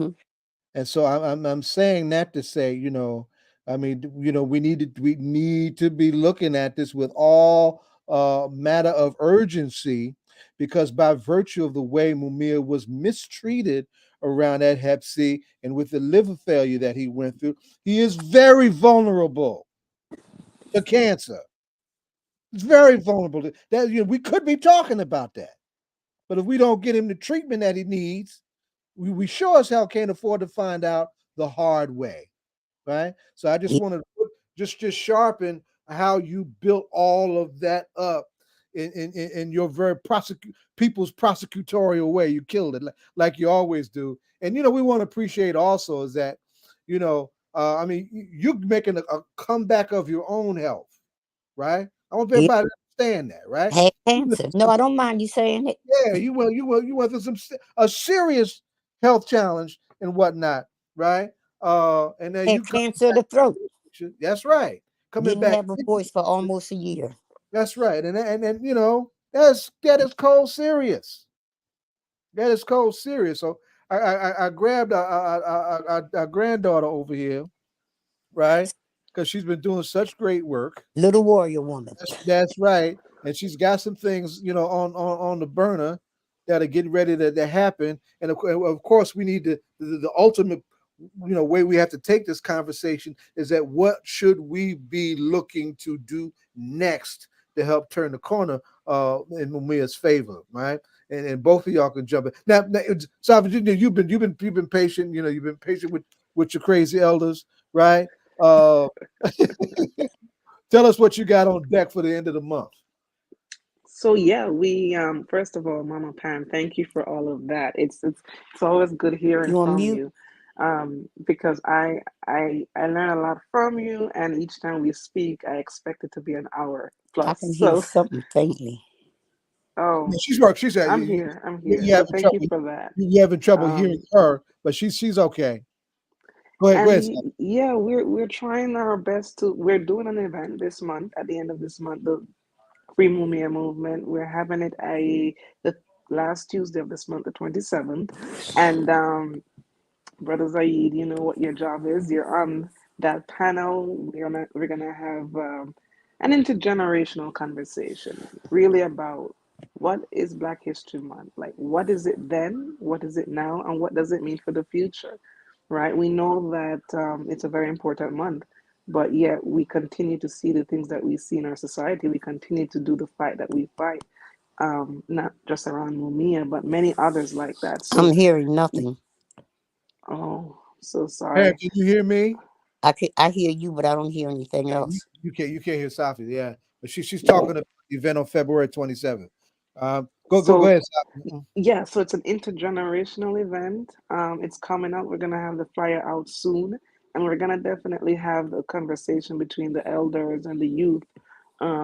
Hopefully in a 90-minute span to really hear what you all are thinking. Conversation. Not so much us asking the questions, but more so you all having the questions there and being able to talk with each other about it. And one of the things we're definitely going to do is to have more updates around what's happening with Mumia health wise. Because again, we know that if we're not keeping a close eye on Mumia, they will do everything and anything. And this is why we're really pushing to have more eyes on him, more visits being made. We know that when these visits are made, he gets the healthier dishes from the vending machines. So we want to have some updates on that day. We also want to make sure that folks are aware that with everything that is happening that Mama Pam just shared, we're going to have a call to action coming out very soon. More details will come out, but it's going to involve petitions, emails, fax, whatever we can do to reach these hegemons that Back if you got that ultimately, on the street. yeah, ultimately that they can do something. And we know from the past, whenever we've called and bombarded their phone lines, it does make a difference, right? I'm remembering when Mumia was a victim of a hoax of having COVID, and we were all shocked by it, but we took it serious and we made those calls. And then, we realized that this was not even true. And so when he did unfortunately get COVID, calls were made and things were done. So we know that none of these hegemons, they don't do anything unless there's pressure. So be on the lookout for these information coming through. We want to make sure everything is coordinated and streamlined as well as possible, and the legal representation is there. What link should everybody be using for to follow everything? Sophie, They we can got definitely check out the Prison Radio site. They will always have updates Mel's there. been a They force can, for us. Mm-hmm. yes, and they will always have updates on the mobilization for Mumia and the campaign to bring Mumia home. They can also email us at bringmumiahome.com. They can also email. We have like a very in list where we can have people come on that list and really hear more information. So if they want more, they can email Bring Mumia Home and we can get them on that special list because this is the time where we need information out all the time. And like what we're seeing today, we got the news about how crazy things are health wise. And already between yesterday and today, we're having different media spots lined up. So people are going to hear about this. And I put in the chat perfect. Dr. Alvarez's conversation with Jared Ball. Yes. Just as we were starting the interview, y'all will see that on the YouTube page. Also, and I want to also put this on the because we fighting to win, and Mumia is not being helpless in prison. He's still being Mumia Abu Jamal. Our own Todd Stephen Burrows reminds us that in spite of all this, Mumia is getting ready to drop another book. Yeah. Right? Beneath the Mountain, an anti-prison writer that's due out in June. Right? Resistance, resilience, transcendence, defiance. Right? It's still the order of the day. Right? I'm going to talk to, this is an informal announcement. Right? I'm going to talk to a lead Black publisher about a campaign to do 70 poems in a book for Mumia for his 70th birthday. Now, it hasn't happened yet. This is informal. I got to talk to the elder and let him say right on. And y'all know the elder pen because I want you to get on the conversation, right? And then we'll talk about it when we get off. But it's something that we can do. And next year is Malcolm's centennial. So those are two cultural fronts that I definitely want to move on to lift that up. And we've got a whole plethora of voices, one generation, two generations behind me that are some strong voices on that front and can help us mobilize in the streets, in the courts, and all those places where we got to go back to. So let's now, and Pam was worried about, just needing a half hour. She rolled through the whole hour without, missing a beat in true Pan Africa fashion. As we wind down, next steps, anything else that y'all just want to lay out that we need to say to folks, and then Jonathan is going to ask y'all the ritual question. Okay, now add one thing on there before. Oh, did it go off? We talk about it. Go ahead. Yeah. I was just lost my page. I'm gonna quickly Sunday, February 11th, we found out that Cornel West, and this was just what's today, Friday, Wednesday night. We found out that he was going to be here because he's campaigning. He's a drawer for people for information. He's always been involved in Mumia. So we quickly pulled together Dr. Cornel West, myself, Susan Abouaba, and from the Palestinian movement, Gabe Bryan, and Mark Lamont Hill. We're doing from 11 a.m. to 1:30 a thing on prisons, and more so, this is about what is happening, with Mumia, with diet, and and it covers, the not only the case of Mumia and all, but what's going on in other parts of the prison and what's happening in Palestine. And Susan is leaving for Gaza. God, I looked at the news tonight. She's leaving to go to Gaza, and I'm taking care of her house for her. And but I pray for her, safe journey there and safe journey back. That's because that's real. That's danger in real time that she's going into. Yes. Right? The Israeli military assault on Gaza has dislocated 2 million people, killed more than 30,000. 70% are women and children. And in the midst of everybody trying to call for some kind of ceasefire, even stuttering, can't remember his own goddamn name, Joe Biden, right? The Israelis saying they're going to expand their military operations before there's any kind of ceasefire, right? So that's, solidarity is the watchword of the day for real on every front. And then our ties between that struggle and our own struggle are critically important to lift up. So right on to that. We're going to look forward to that on Sunday. I'll have it on blast. And how does anyone like hear on Sunday? You know what? I'm gonna get that information from, because we was moving so fast. We got everybody coordinated today and got the flyer out today. And I believe Sonny will probably be doing a Zoom cast. We'll get it, we'll get it and put it out there to y'all, and we'll make sure that information, get to you. Like I said, this was thrown together in 3 days. Right. And at 210 South 45th Street in Philadelphia. But promise to, get back, with the Zoom link, so that you're listening. Right on. All right. So what were we going to say? Come on, baby. Yeah, just really quickly, we have, Mumia is turning 70 April 24th. So please save the date, everyone. We have a very big event that day in Philadelphia. That's Sophia, Yeah. We have a very big event that day in Philadelphia, and that's weekday. So make sure you start to take that day off. April 24th. On the birthday itself. I'll say, Master, you're going to be absent that day, and you need to be cool, because we're going to burn down the goddamn plantation. Yes, we are. It's worthy of a day. It should be a holiday in many respects, but we will be having a big event, so we're asking people now to save the date. The flyer is out. We'll continue to promote that, but we want people to know that from now. Right on. Appreciate you both. Jonathan, you want to give your own final thoughts, remarks, questions, and then ask the ritual question? Well, yeah, like just first, before the ritual question, it seems like this struggle, like every time there's progress, there's deliberate attempts to undermine. And if you talk to a lot of young people, they might not even know who Mumia is, right? Like,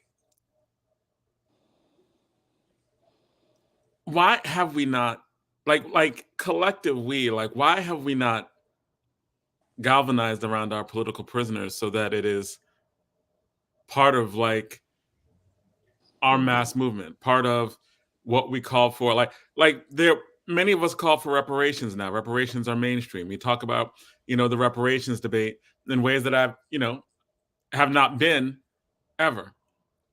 But we don't call for respect and to release actual political prisoners when there's just overwhelming evidence that since the late 60s, right, and before, right, with COINTELPRO, that we were attacked, targeted, mistreated. And with Mumia, it seems like he's always the exception. Like the thing that happened last time that he was released on is they were like, there's literally exculpatory evidence that was not shown at that time. Like, it seems very clear that one of those witnesses was asking a prosecutor for money based on testimony, like written out, like right, and that was hidden, and that to be like, I mean, I know that I'm a debate coach. We often teach that the law doesn't apply to Black people, right, and that the law says one thing, but they just make it up and do whatever, right, with us. There's for me, even being cynical, what's been going on with Mumia is like that. Like it's like, but can't make this stuff up. You're not even pretending to follow the law at a certain point, right? Right. And getting away with it. Right, but what can be done, or why do you think that we could talk about reparations on almost a mainstream way, right? Like there are articles in the Atlantic about reparations in the ways that I haven't seen. It is California is passing like laws on study of reparations. New Jersey, I mean, that seems like it's rather controversial, but we're not talking about people who are incarcerated who should never have been incarcerated who are older, who are not any threat by any means to anyone, and are still incarcerated? Like, why do you think that we haven't, as a collective community, just caught on? I don't know if this is the right Is answer, that a but question Yes, that ma'am. you're It asking is. us? Yeah. Yeah, it's a question. Well, dealing with, the issue with Mumia and political prisoners, I really think that, they should have been put, into, anything dealing with reparations. Absolutely. The movement for Mumia is one that has lasted, and Jamil Alameen, and has lasted, there are political prisoners whose information has been out there, and but they try to wear us down with time. Ed Rendell and a lot of other people that was involved on the DA side now, they shocked and know that even now we can still galvanize and bring people together. I'm saying the only thing that we can do against an unfair, you know, um, government, corporations, is to stay consistent and to beat them down, that way. And Mumia is alive today. Their intentions was in 1995 Right. to execute Mumia It came out on Marcus Garvey's birthday, on August 17, Garvey's 1995. birthday. And that's why the widow was like, really, yes, he's still in jail. And yes, these things are still happening. And but the intent of them is to kill him years ago. Imagine what I'm saying. They ain't really in control over this. It's a higher force. Do you know how many people Right. have lived because these brothers and sisters is where they're at and bringing attention to what's all that's happening everywhere. I'm quite sure Malcolm, Martin, all the time. Jesus Christ didn't want to be the hell in jail either. But he was in the jail, of his time. Only thing I can say is that we just got to remain consistent. And if people want to deal with the issue of Mumia, if you go to YouTube, you see everything that there is for those who don't know, the young folks who don't know about Mumia, for those people who know it and forgot. And from the time Mumia was arrested, there has been documentaries that's done all the way up into the stuff when I'm talking about Griffin and things. We have got to force these people. I'm gonna give you an example. And when Minister Farrakhan wanted to do the Million Man March, and and a lot of ministers and a lot of people was like, oh, we ain't dealing with that. But what happened, people started going, in the churches and dealing with the Million Woman March. And people started going to the flock, not the leader of the flock, because they lead you which way that they want to. If you get to the flocks, and I'm All talking about the about the people. flocks That's on every level, and right. teach them instead of having them mistaught, or the leaders and all want to be, in favor of the monster.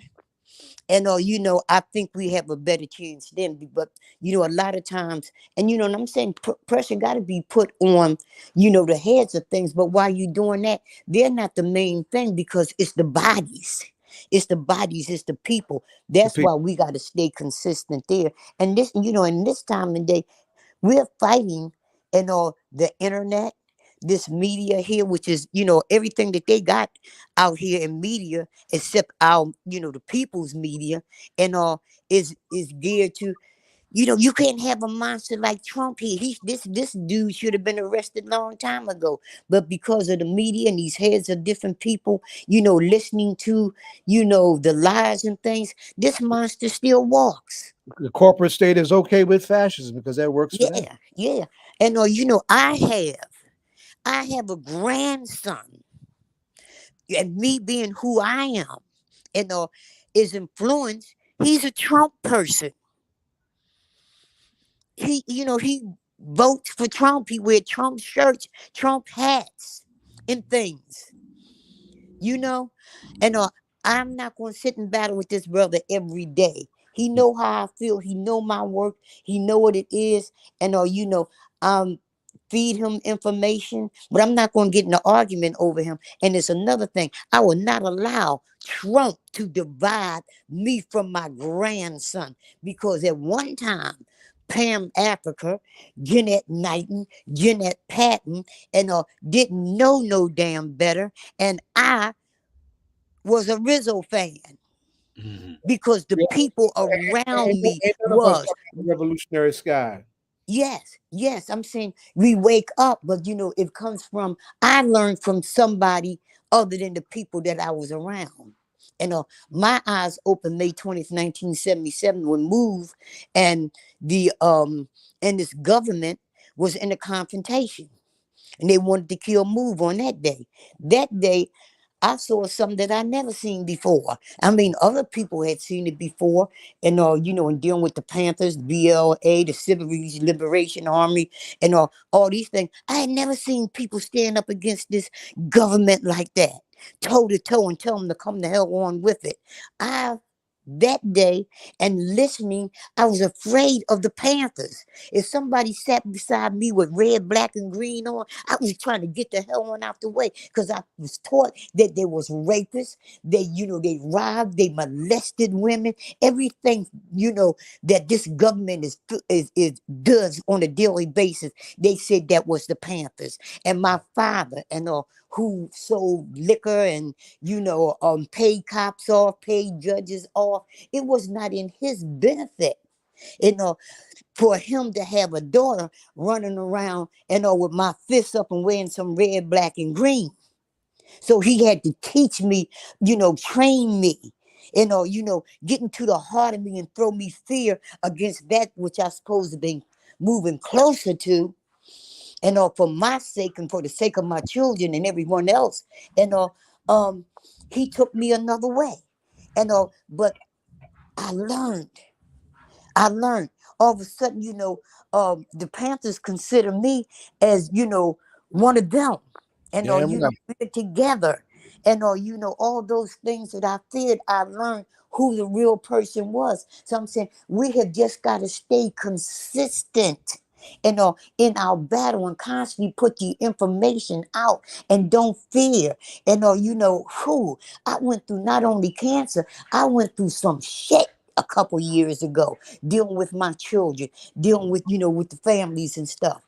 And but here I am, much stronger today than I was yesterday. Me and my children are together more today than we was yesterday. And I got fire. I got fire in me to take this mother sucker down, because I understand. She was on a roll and she froze up. No. Just off, and then we're gonna wrap up, baby, because but she rolling, she back. No, I see my Hello? We hear you. Yeah, we hear you. You froze up for a second. Hello? Can you hear us? We can hear you. We can hear you now. We can hear you now. Pam, go out and come back in real quick. Let me text her. And I think, Go ahead, Sophie. Go ahead. yeah.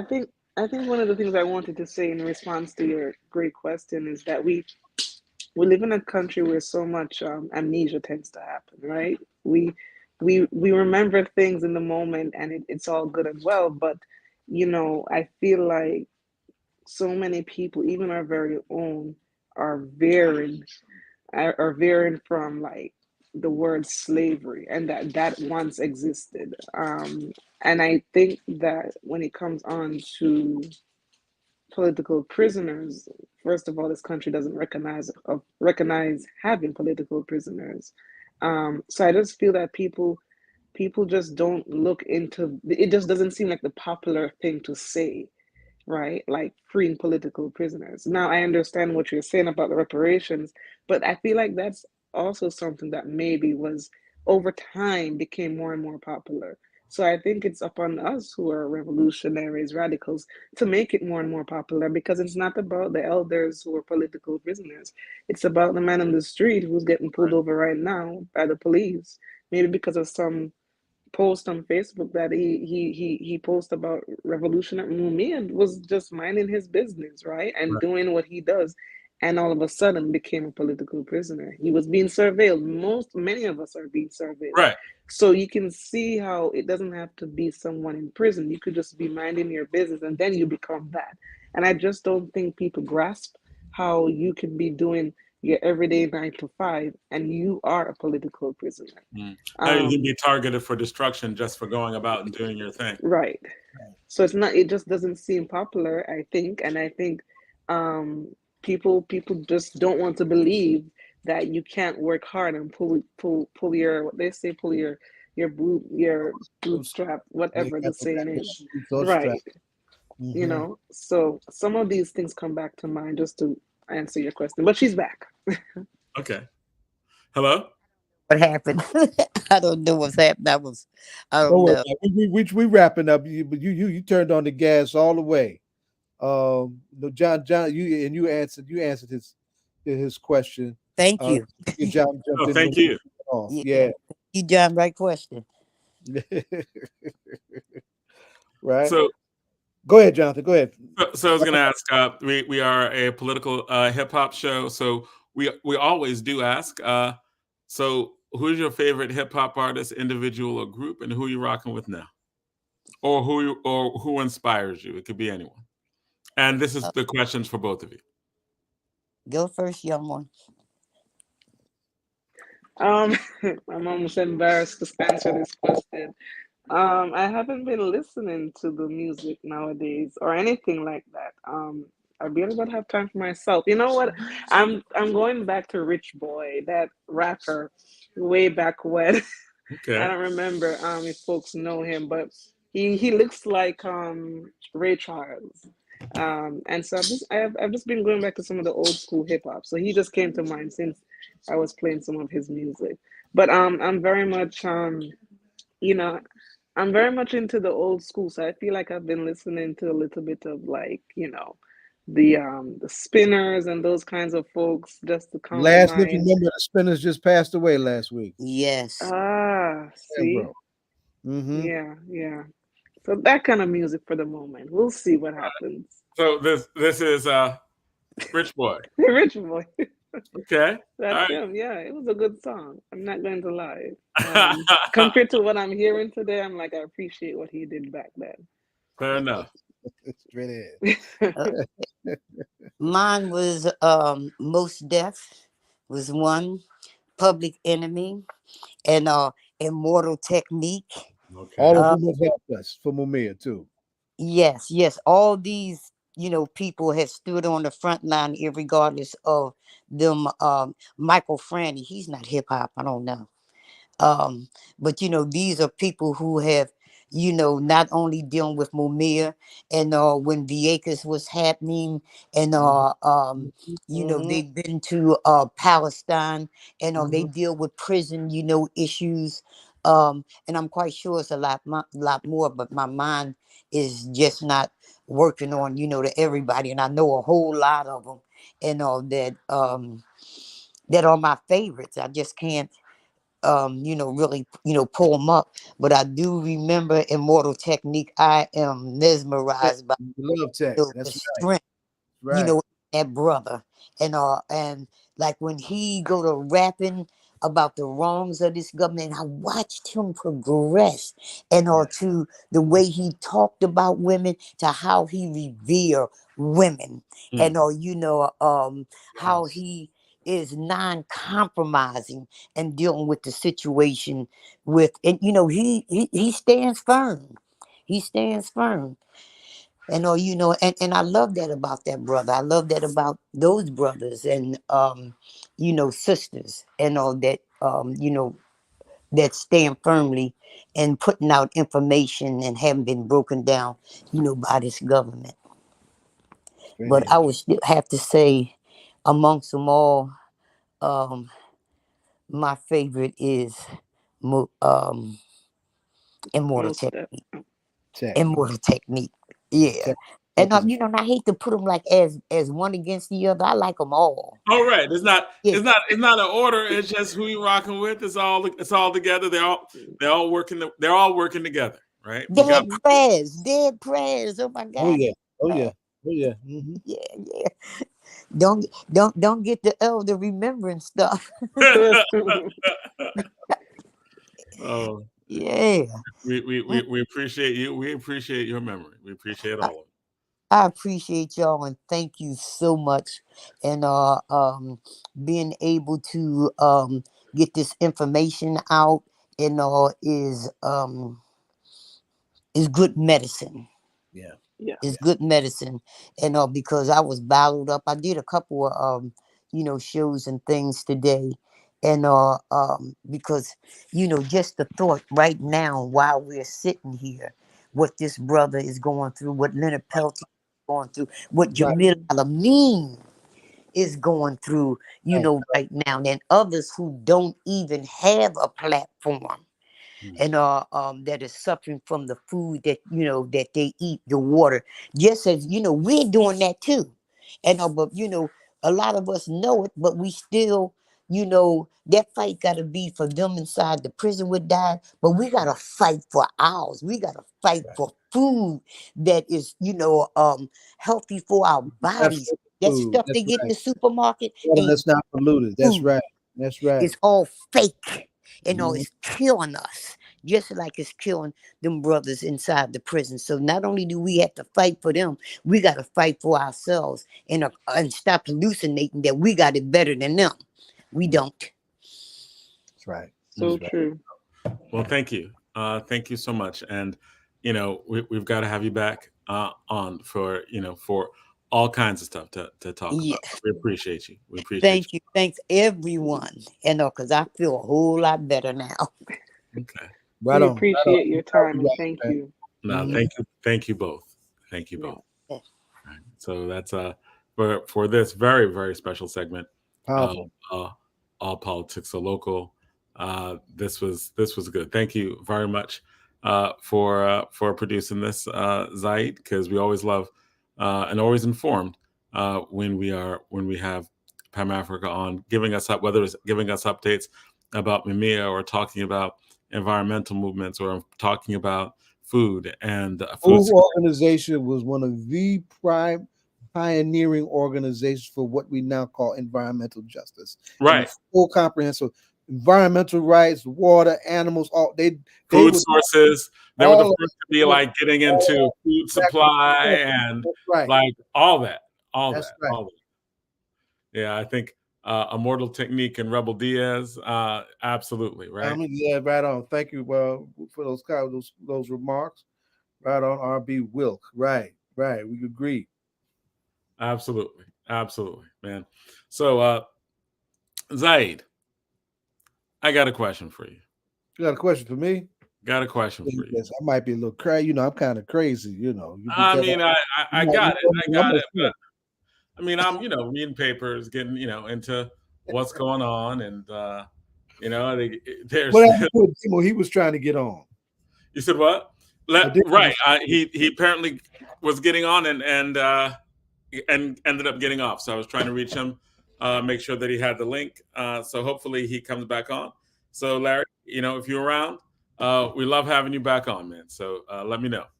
All right. But we do have DJ Rhino. All right. Yes. The world's the greatest DJ in the universe. Absolutely. Verse master.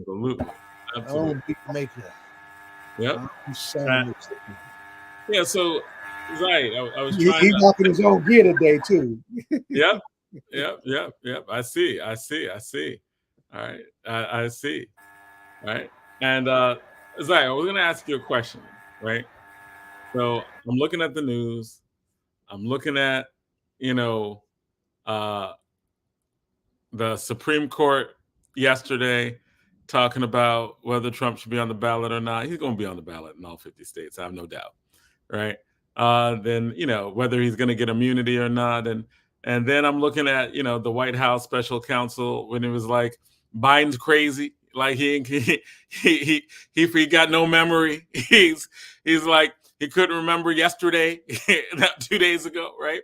So, I mean, all this stuff is coming out.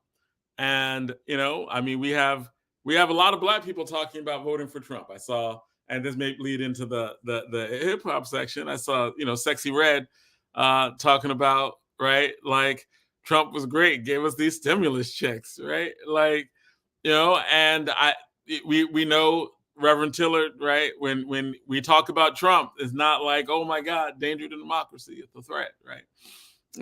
And because you think we're going to have another Trump presidency, don't you? It's very possible. It's very possible, and the thing that that makes me more where that is more likely is by virtue of this Israeli genocide going on in Gaza, and the U.S. government, Biden leading the pack, giving Israel this carte blanche pass on all these atrocities and whatnot that they're committing, right?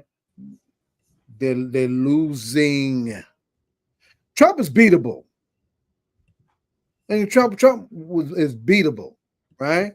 Meaning that, before Gaza broke, Biden was doing some of the Biden things that he said he was going to do. Right. And he's still doing the Biden things that he said he would do. Yeah, he never really said he would do anything except for what he's doing with Israel, right? Like that was never a reason why we voted for him, because we knew that he never would, right?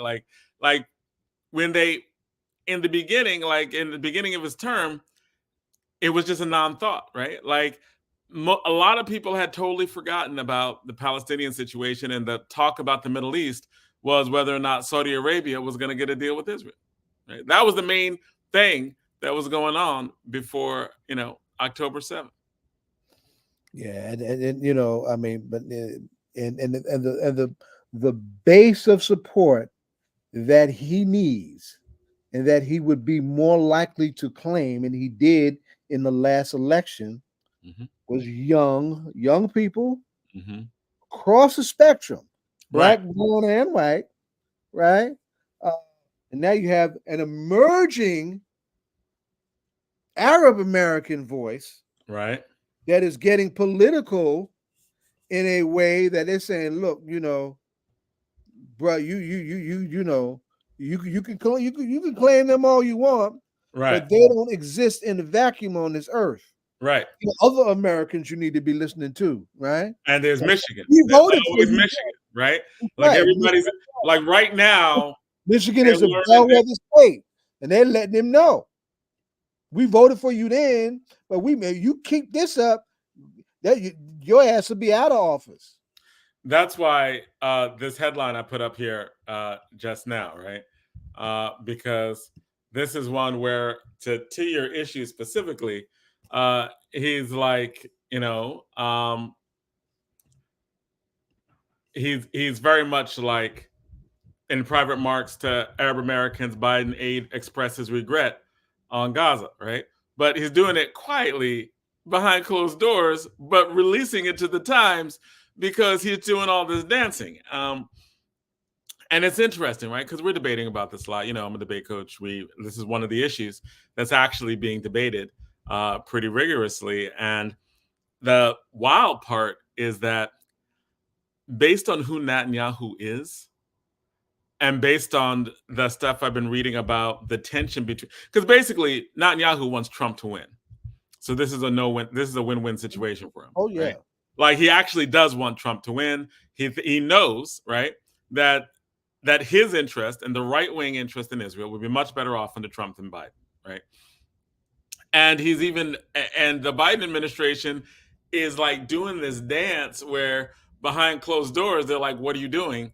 And then, but publicly they're hugging because they're balancing American interest at home.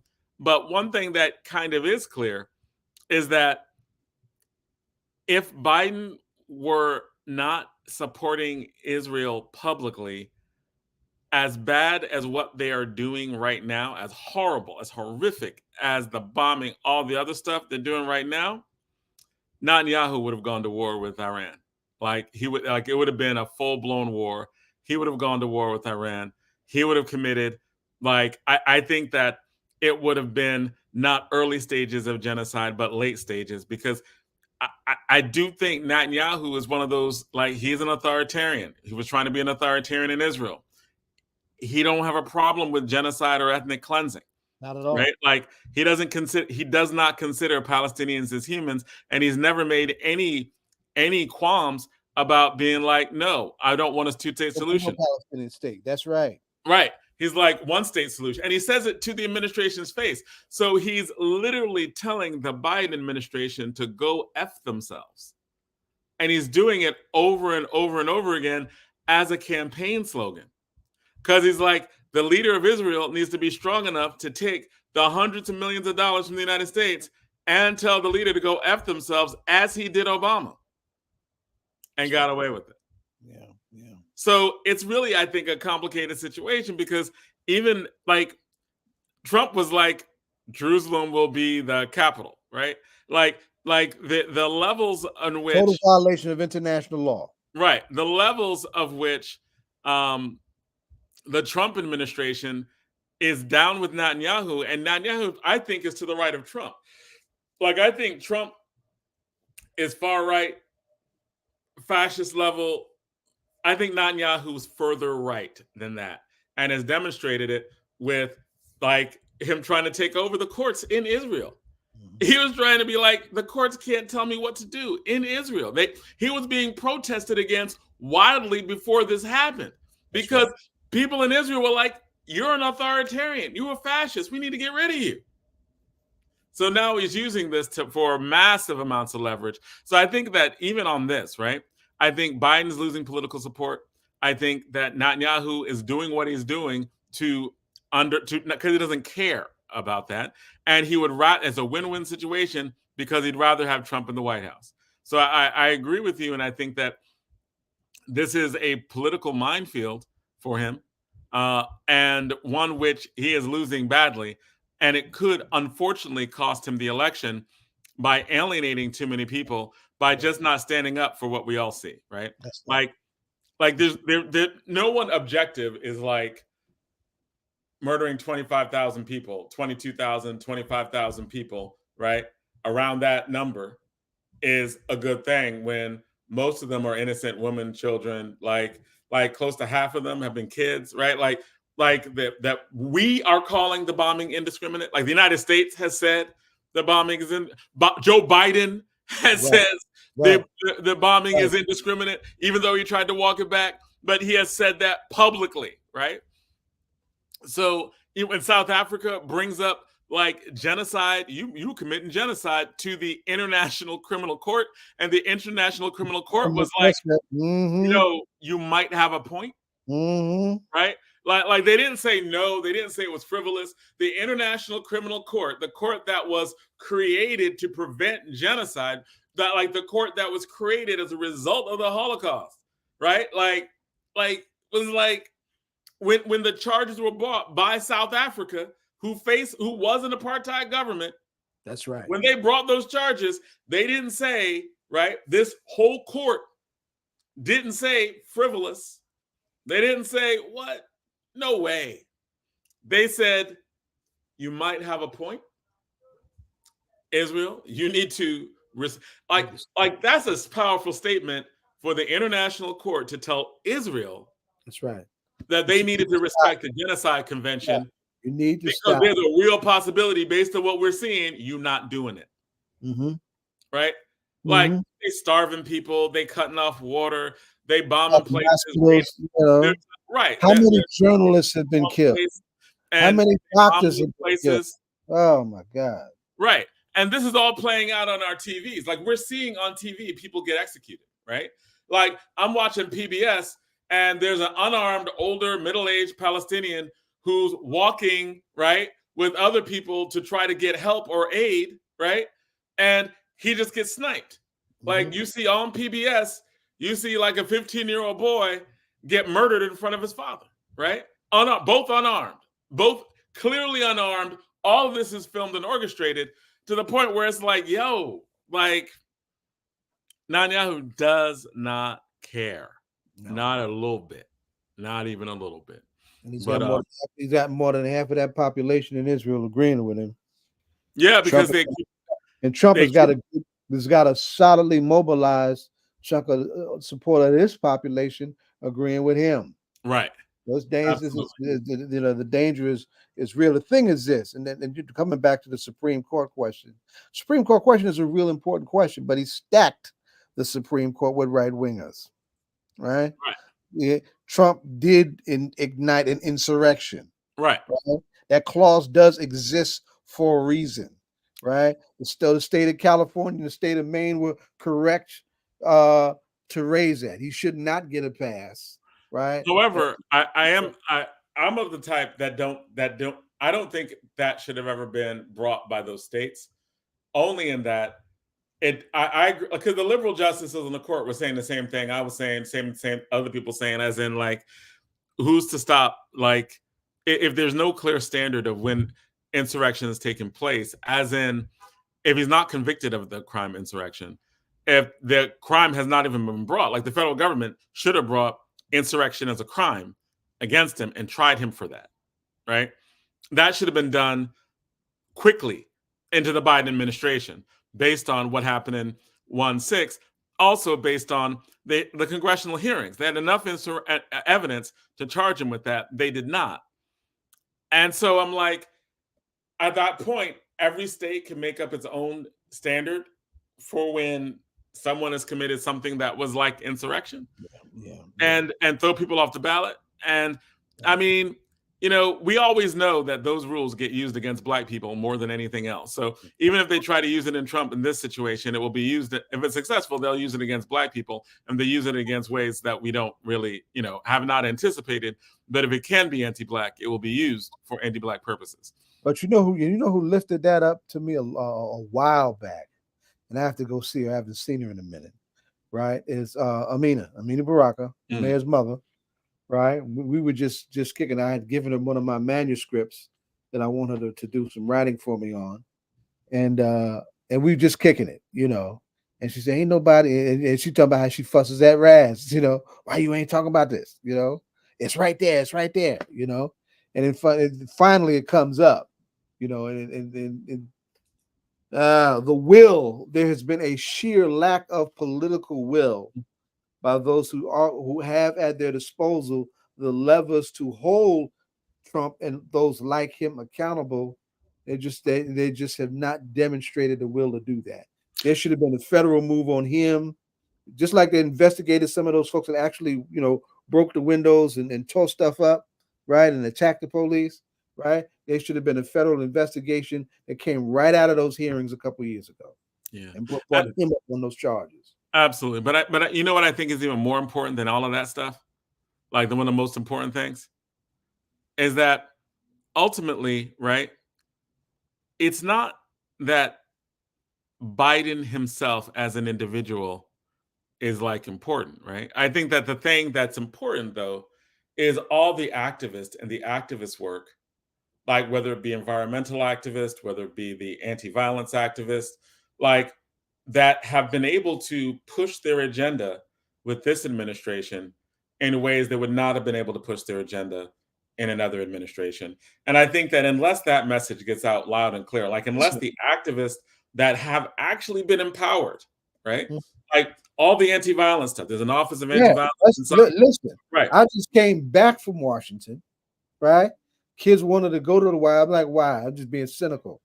Keisha got an award today in the White House, addressed by Vice President Kamala Harris, right? We're literally in the White House fighting for these resources, right, to do this work to bring some peace and some healing in our streets. Right. Akila Sherrill has been at the White House with Biden. Al Tariq Best has been at the White House. We literally have been in. My little sister Erica Ford was leading the ceremony today, right? And trying to get better too. I'm really Erica's starting to look a lot better because we've been worried about her health, right? But we literally are in the White House in ways that that right. certainly is going to happen with the other dude, right? And so your point is well taken. And I think that needs to be a major push among activists and from the bottom up, because top down it never works. But the bottom by the bottom up, the activists all over the country whose programs have been empowered, who are doing good work within our community, need to be the ones to speak up and be like, hey, when you're thinking, because most people don't know about this work, right?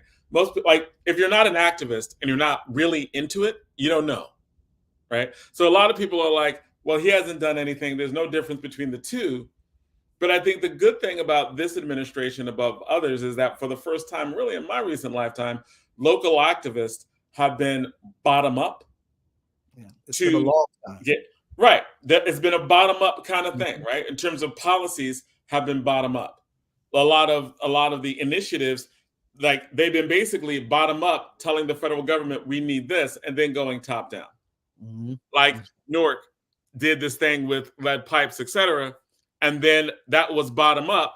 Then the legislation that was passed giving money top down to the programs that already work bottom up. So I think that there is that philosophy about communities and how local governments and local people connect with the federal government, really not as the federal government directing policy, which they haven't, right? It has been local governments that have been creating policy and then going to the federal government for more support for the things that we are already doing, that we are already proving are successful. That's in a going in a proven way that forces them to catch up. Right. And that tension, I think, has to be first and foremost in any type of election strategy. And it needs to be getting cities from all over the country where these programs were tried, where these things were done. And because I know there are a lot of people, et cetera, stuff that you've never heard of, I might not have heard of, but that exist within these local communities if they've been doing similar things with different cities, right? And but the great Pam Africa ain't, and she would say this if she was there. Ain't no power like the power of the people, because the power of the people don't stop. Right. Now we need to stop and give Rhino some words. Exactly. I was like, Rhino, what's up, man? By the way, I love Killer Mike's album. Like, yeah. Well, yeah. What happened? I mean, I'm gonna say, Killer Mike's album. I can't say it didn't deserve it, man. Album of the year. A lot of people felt like Nas deserved it for King's Disease 3. I mean, Nas put out a lot of work, man. In the past couple of years, he was just dropping albums, man. He was doing King's Disease 1, 2, 3. Did Magic 1, 2, and 3. I mean, him and Hit Boy were just on a roll. So in some ways, I kind of do feel like Nas should have gotten something somewhere, because he put in a lot of work, and it was all good work, and it was all just free. Like, Nas was just dropping albums when he felt like it, and him and Hit Boy, like I said, their chemistry was tight, and they were on a roll. But Killer Mike's album, Michael, was definitely it was a real introspective album. You know what I'm saying? He had a lot of stuff just talking about, like, him, his relationships, his family, his community. You know what I'm saying? And just it was real introspective, man. I remember getting emotional on a couple of songs on that album. So it definitely, I wouldn't say that it didn't deserve what it got. So definitely big salutes to Killer Mike. Congratulations to Killer Mike for getting Album of the Year. Right. Album of the Year. He won three different rap categories. Yeah. I'm not sure about what the other ones were. I just knew about, because I'll be honest, I didn't watch the Grammys at all. I just watched. As you should not have. I don't know why we keep watching. Yeah. And so, speaking of that, I did see Jay-Z's speech, what he was saying about the Grammys while he was up there. He brought up the old boycott when Fresh Prince, Jazzy Jeff and Fresh Prince went up and got their award, but it wasn't televised. Right. So there was a big boycott behind hip hop and the Grammys. There was a whole thing going on. I remember when Kool Moe Dee went up there. And he was at the Grammys, but he was up there to bring somebody else on. But he did it in a rap form, and in his rap, he said something slick about the Grammys. I remember that. But Jay-Z went up there. He mentioned that, and then he mentioned years later when he went on a boycott, for the Grammys. So I mean, against the Grammys. But so yeah, and then he also mentioned, how Beyonce, got all of these nominations, got all these other Grammys, but never got Album of the Year. Yeah, I'm not mad at Taylor Swift, right? Like, I love what she did in terms of business when she just flexed on a record company. But oh my God, like, like she not like, I mean, people love her. There is zero hate for me for Taylor Swift. It's just not my music, right? Like, I'm just like, it just seems like the triumph of white mediocrity. I just don't know, but exactly, cool, right? Like, it's just not my thing, right? It seems real simple, right? You mean you don't like her commercials? It seems real, like, yes, every little, I guess a white girl's dream, right? Like, it's fine, right? Yeah, But I mean, I look for the art, man. I really try to look for the art, and somebody who actually works for the on the committee for the Grammys was trying to say that they don't look for sales and all of this other stuff. They only go for the art, and I'm like, really, this is it's the network. This is art. The networks go for the sales. Because you got to figure the people. Think about the people who have won Grammys but never got. I'm talking about never got Album of the Year. Aretha Franklin never got Album of the Year. Wow. Janet Jackson never got Album of the Year. Whitney Houston never Album of the Year. Mariah Carey. Wait, time out. Bodyguard didn't get Album of the Year? Album of the Year, no. Bodyguard? Oh my God. Wow. Nope. Wow. On a minor note, it's not a minor note, but because I took it real serious. You said what? A young brother, and I'm calling him younger. He's younger than me, but he's probably more like your age, Ronnie. Kevin Powell, right? Put out a spoken word album. It's a good album. It's dedicated to his mother, and he's got a track on there on Malcolm's autobiography. It's a monster, right? And that goes to that, what I'm going to try and do for Malcolm's centennial. But he was up for a Grammy. I was pulling for him. That's really all I paid attention to. Okay. And I don't even think they showed that part. I gotta check that out. Yeah, Kevin Powell with a spoken word album. Yeah, it's bad. That's nice. Bad. I really think that the real award is the NAACP Image Award. I think that should be when they're not sticking up artists for their money. See, that's they get down like that too. Oh wow! So I did get an Image Award. You gotta pay me. Oh no! People get him an award, and then the artist will get in and play some money. See, that's That's what I was saying about the Grammys, though. Is there's payola up in there. Yeah. They're talking about that we're not judging on this, that, and the other. Like, yeah, you judging on that money though. I mean, I'm just saying, I'm not mad at Taylor Swift, right? Like, she got her fans, she makes her music, she knows her base and audience. But more than Michael Jackson? That's what I'm saying. Taylor Swift and Michael? No, I mean, at a certain point, you'd be like, Grammys. More than Michael, more than Prince. Yeah, come on. Right, Prince?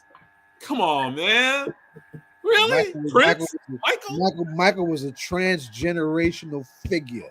Michael's still selling albums. You know what I'm saying? Thriller's still every Halloween. He's my age. I remember when Scrooge had a fro and was eating chicken, back in the late 60s, right? He's been rocking since then, and as an ancestor, the records are still selling. Right. That's right. Oh my gosh. Yeah, so at a certain point, it's like Grammys, like, I think Jay-Z's right. Like, there's this masochistic kind of thing because they boycott, but they still watched it from the hotel, right? Yeah. Yeah, he was like, it wasn't really that strong of a boycott. Right, I thought it was hilarious. They still tuned in and watched it, That was like the NFL thing. Remember the whole NFL boycott? People still watching football. Oh yeah, I boycotted. Yeah. Right. Ironically, they boycotted until Jay-Z was like, "Hey, man, it's okay now. They're paying me." Right. They might not have paid Colin, but they're paying me right now. That was terrible. Yeah. Yeah.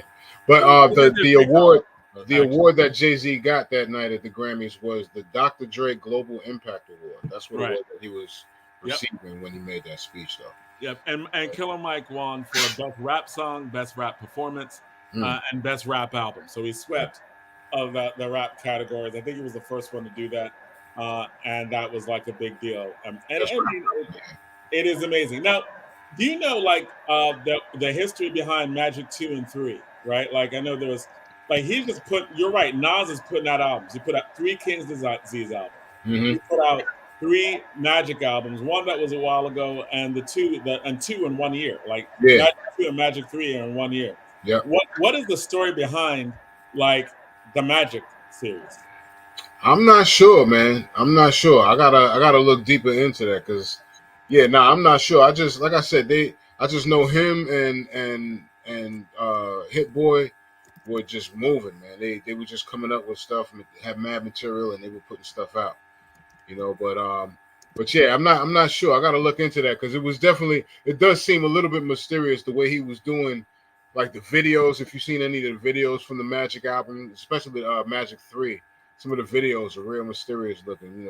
He's got some wild stuff, imagery and stuff. He's got some wild things going on. So I would definitely love to dig into that a little bit more and find out what's behind, like the concept of the Magic trilogy. He put 3 joints out, yeah. Well, I mean, if anything, you know about King's Disease. I know he broke down King's Disease. He was talking about people who've made it, who got money, and what they're spending their money on, or how the money has pretty much kind of like corrupted their minds and their perspectives of things on life and things like that. That's right. King's Disease, yeah.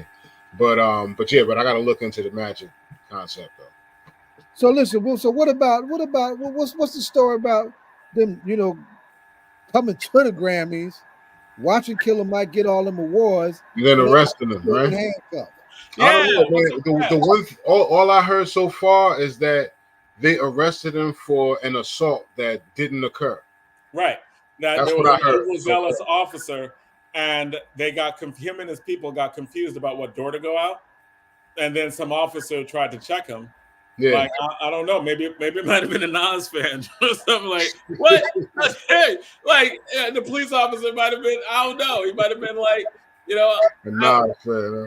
Maybe he was just like, no, I think, or maybe one of the other albums that were up for album of the year, right? Like I was like, oh, I thought, it probably was. Set him up. You say he got lined up. He was by somebody, right? Killer Mike McGillicuddy. Would they have locked him up at the Grammys?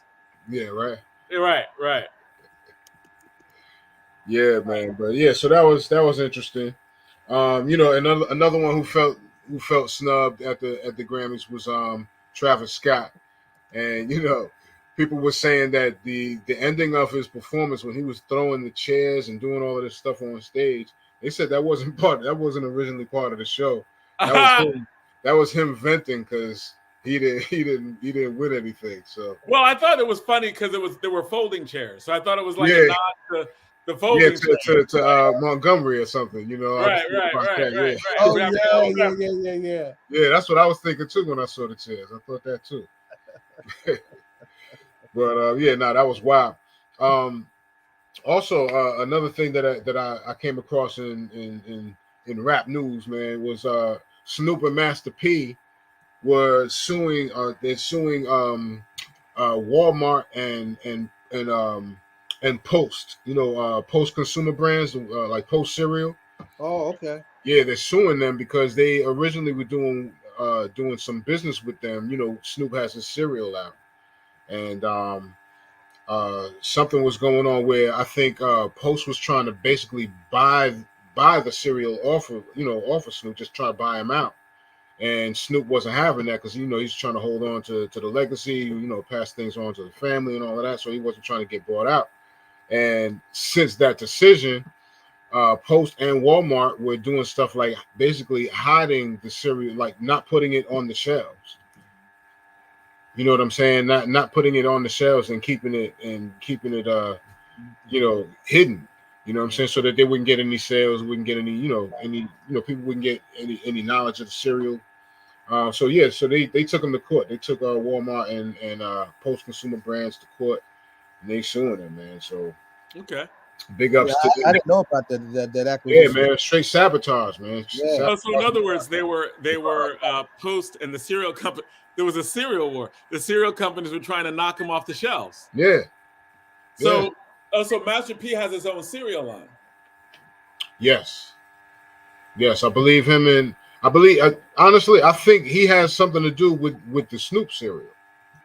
I think they did some kind of deal with getting his cereal on, because remember Snoop was working with Master P when Snoop first left Death Row. He got down with Master P and No Limit, and Master P was hooking him up with mad business and That's business true. knowledge on what he was doing in his career, and he talks about that publicly, right? He says that Master P is the reason why he understood how to make money. Exactly. So yeah, I'm sure Master P was probably behind some of this business that Snoop was doing with the cereal. So because they've been on this case together. Yes. Yeah. Like good for them, right? Because I know Snoop has his own wine, right? He got his own wine, 19 Crimes. Right. 19, perfect name, right? I tried it. It's a good wine too. It is. It is. I mean, the 19 Crimes has a series of wines and stuff. I mean, it's cool. Yeah. And the Snoop one, I had to try it. Right. So it was all right. It was good, right? Yeah, man, it was good. It was good. But most of the 19 Crimes, they're smooth, they're cool. And yeah, I just thought it was hilarious when I saw Snoop on the wine, and I'm like, I ain't hating the brother, right? I'm gonna try it. It's good. We good. Right. We good. Right. I'm gonna drink somebody's wine, right? Yeah. Might as well try some now who own little wineries, and they put out their Black women wine, and I'm like, I got you, right? Like, I'm gonna drink it. I bought some Black-owned coffee now. Like, Have you tried Jadakiss's coffee yet? Kiss Cafe. Jadakiss. No, I haven't seen it. Yeah, I've heard that's doing pretty good, man. Kiss Cafe, him and his father and his son. Yeah, I think it's called Black and Bold. What, the one that you were trying? Yeah. Okay. Black and Bold. That's the name of the coffee, the company. Yep, that's the name of the brand, and it is at least from what I saw, a Black-owned company. Okay. So, yeah, we speaking, being that we're in Black History Month, I was saying that unfortunately there's a lot of things that are supposed to be for Black people that are not owned by Black people. Right. You definitely gotta do the deep research on who's owning these products that are supposed to be for Black folks. They make sure that it's marketed well to us. Right. I mean, but then you do the further research and realize it's not even your people that's controlling, that's owning the company. Right, but Black and Bold is definitely Black owned. Okay, good. It's definitely Black owned. It's a Black company, Black owned company. These are the pictures of the, just because it's African American, it's Black History Month, right? Mm-hmm. Just because it's Black History Month. These are the brothers who own Black and Bold coffee. So what I'm going to do next time we have we host a tournament once a year. I'm going to make sure that we only serve Black and Bold coffee. That's what's up. I will do that. Yeah. Because if I got to buy coffee for a bunch of people, I'm going to buy Black and Bold coffee. So, and no, we're not selling it, even though we should, right? We should be advertising, but just because it's Black History, we're like, hey, Black and Bold coffee, and it's good. I got it. Yeah, I'm about to write that down. Yep. But also, John, I didn't see you last week, right? Were you? Nope, I was not here last week. I was in a debate tournament in Pennsylvania. All right, so how did that go? The debate tournament went really well, actually. It was one of the best. It was the best showing we had all year. We had a little freshman make it to finals, and a sophomores make it to semis in varsity division. So they both did really well. Got like some little rep, and I'm like, little freshman was so good for her. Yeah. And my other two little sophomores, good for them. So they did well. So good. Yeah, congrats to them. Congrats for doing their thing. Congrats to them. Yeah. No. So because last week I brought up who's debating this weekend. Okay. Yeah, last week, I don't know if you got a chance to see it yet, but I mentioned Run DMC's documentary on Peacock, Okay. Kings and Queens. It's really good. It's a 3-part series. It's 3 episodes, but it's really good, man. I urge people to check it out. It's on Peacock if you can catch it. But they really get into all of the real deep details of how, how Russell Simmons was getting started, him and Curtis Blow, getting Curtis Blow's career started. And then Run trying to come up under Curtis Blow. He was a DJ for Curtis Blow, tried to get on under his brother Russell Simmons. Well, actually, he was trying to get on through Curtis Blow, broke his wrist, couldn't get on through Curtis Blow when Curtis went on tour. So he decided to start his own rap thing. His brother Russell wanted him to basically be a solo artist, but Run didn't want to be a solo artist because he has his friend D. And so, it's real dope, man. I could kind of see them doing like what they did with the of Mics and Men documentary of Wu-Tang. Okay. They basically, that whole saga thing that they had on Hulu was basically just stripping away from the documentary of Mics and Men. Right. I can see something like that. I could see them doing like a little mini series, like for real, like a show. Oh, they're definitely doing that. Like, yeah, because when you see the documentary, man, like I said, it's 3 episodes, but when you see the documentary, you can see this could become a story, because they had to kind of run through their career. They couldn't get into every single thing, but that's something that would be held for a mini series like that, Right. But it was really good, man. They got into Jam Master Jay and how he became the look and the style of Run DMC. You know what I mean? And they got into the commercialism when they did Walk This Way, and the losing of Jay, Jam Master Jay and all that. It's a whole thing, man. But it's really good, man. Those were like me and my brother Tane One, rest in peace. They were our superheroes, man, back in the day. So big ups to Run DMC and rest in peace, Jam Master Jay. But definitely go check it out. It's called Kings of Queens, or Kings from Queens. And it's on Peacock. All right, definitely, man. I know we reached the end of another segment. Any closing out and any last things everyone want to say? Want to thank all of our guests. We want to thank all of our guests that came on tonight.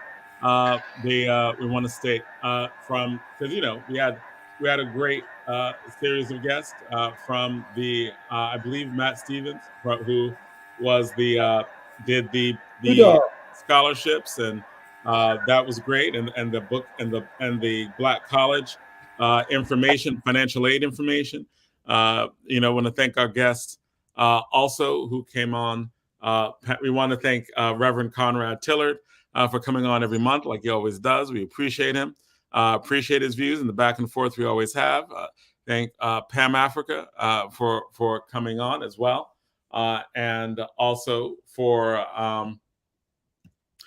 because the information, as always, just loaded, amazing. Like, we really appreciate that. So big thanks to both Pam Africa and to Sophia Williams for coming on.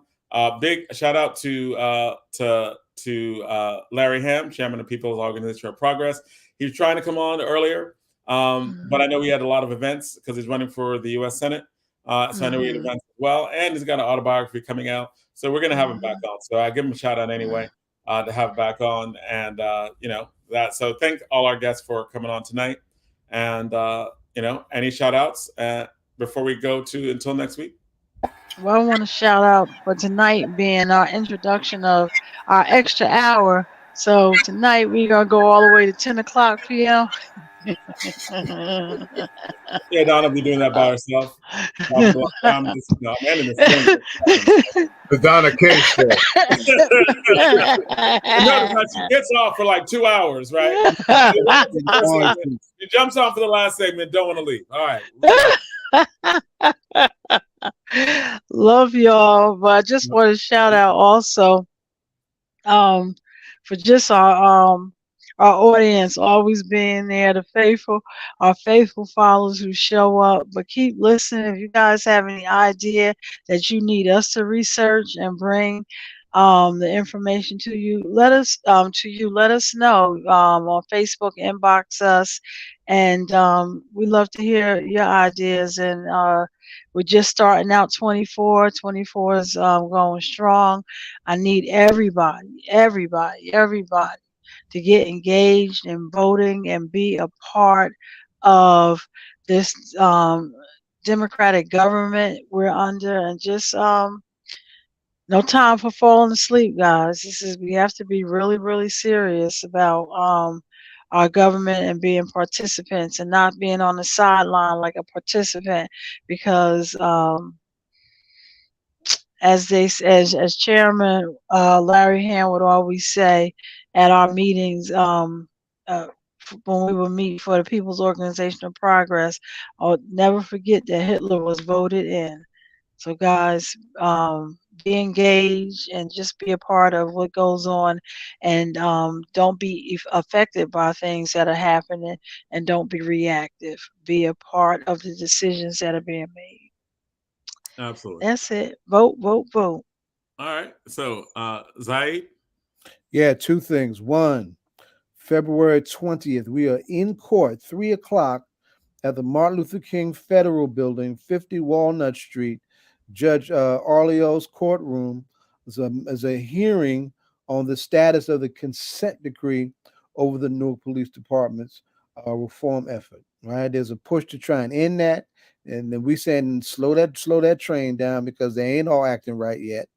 Right. You know, so that's very important. The following day, which just happens to be the anniversary of the assassination of Malcolm X, Institute for Social Justice is going to host a report back on that hearing at Bethany Baptist Church, 275 West Market Street, at 6 p.m. So look forward to that. Right, we mentioned earlier on the show with Pam and Sophia, we're going to have a forum on the 27th with Black History Means to Black Political Prisoners, and she's going to be on Sunday with Mark Lamont Hill and some others. And I'm trying to get the time on it, but it's going to be at, somebody put it in the chat on our Facebook page, on our YouTube page. But we'll get it as soon as we get it. I'll send that out. She's going to be live on Sunday. There's a big gathering that she's going to be doing on Sunday in Philadelphia. Right, so we got to turn it back up for Mumia. All right, thank you, man. All right, and DJ Rhino. Tomorrow, as usual, 3 p.m. tomorrow afternoon for the Saturday Shake-Up with CMZ at 3. Check me there, twitch.tv/Rhino CMZ at 3 p.m. All right, man. All right, thanks. Out. And until next week, be safe, be careful, and stay strong. And you don't stop.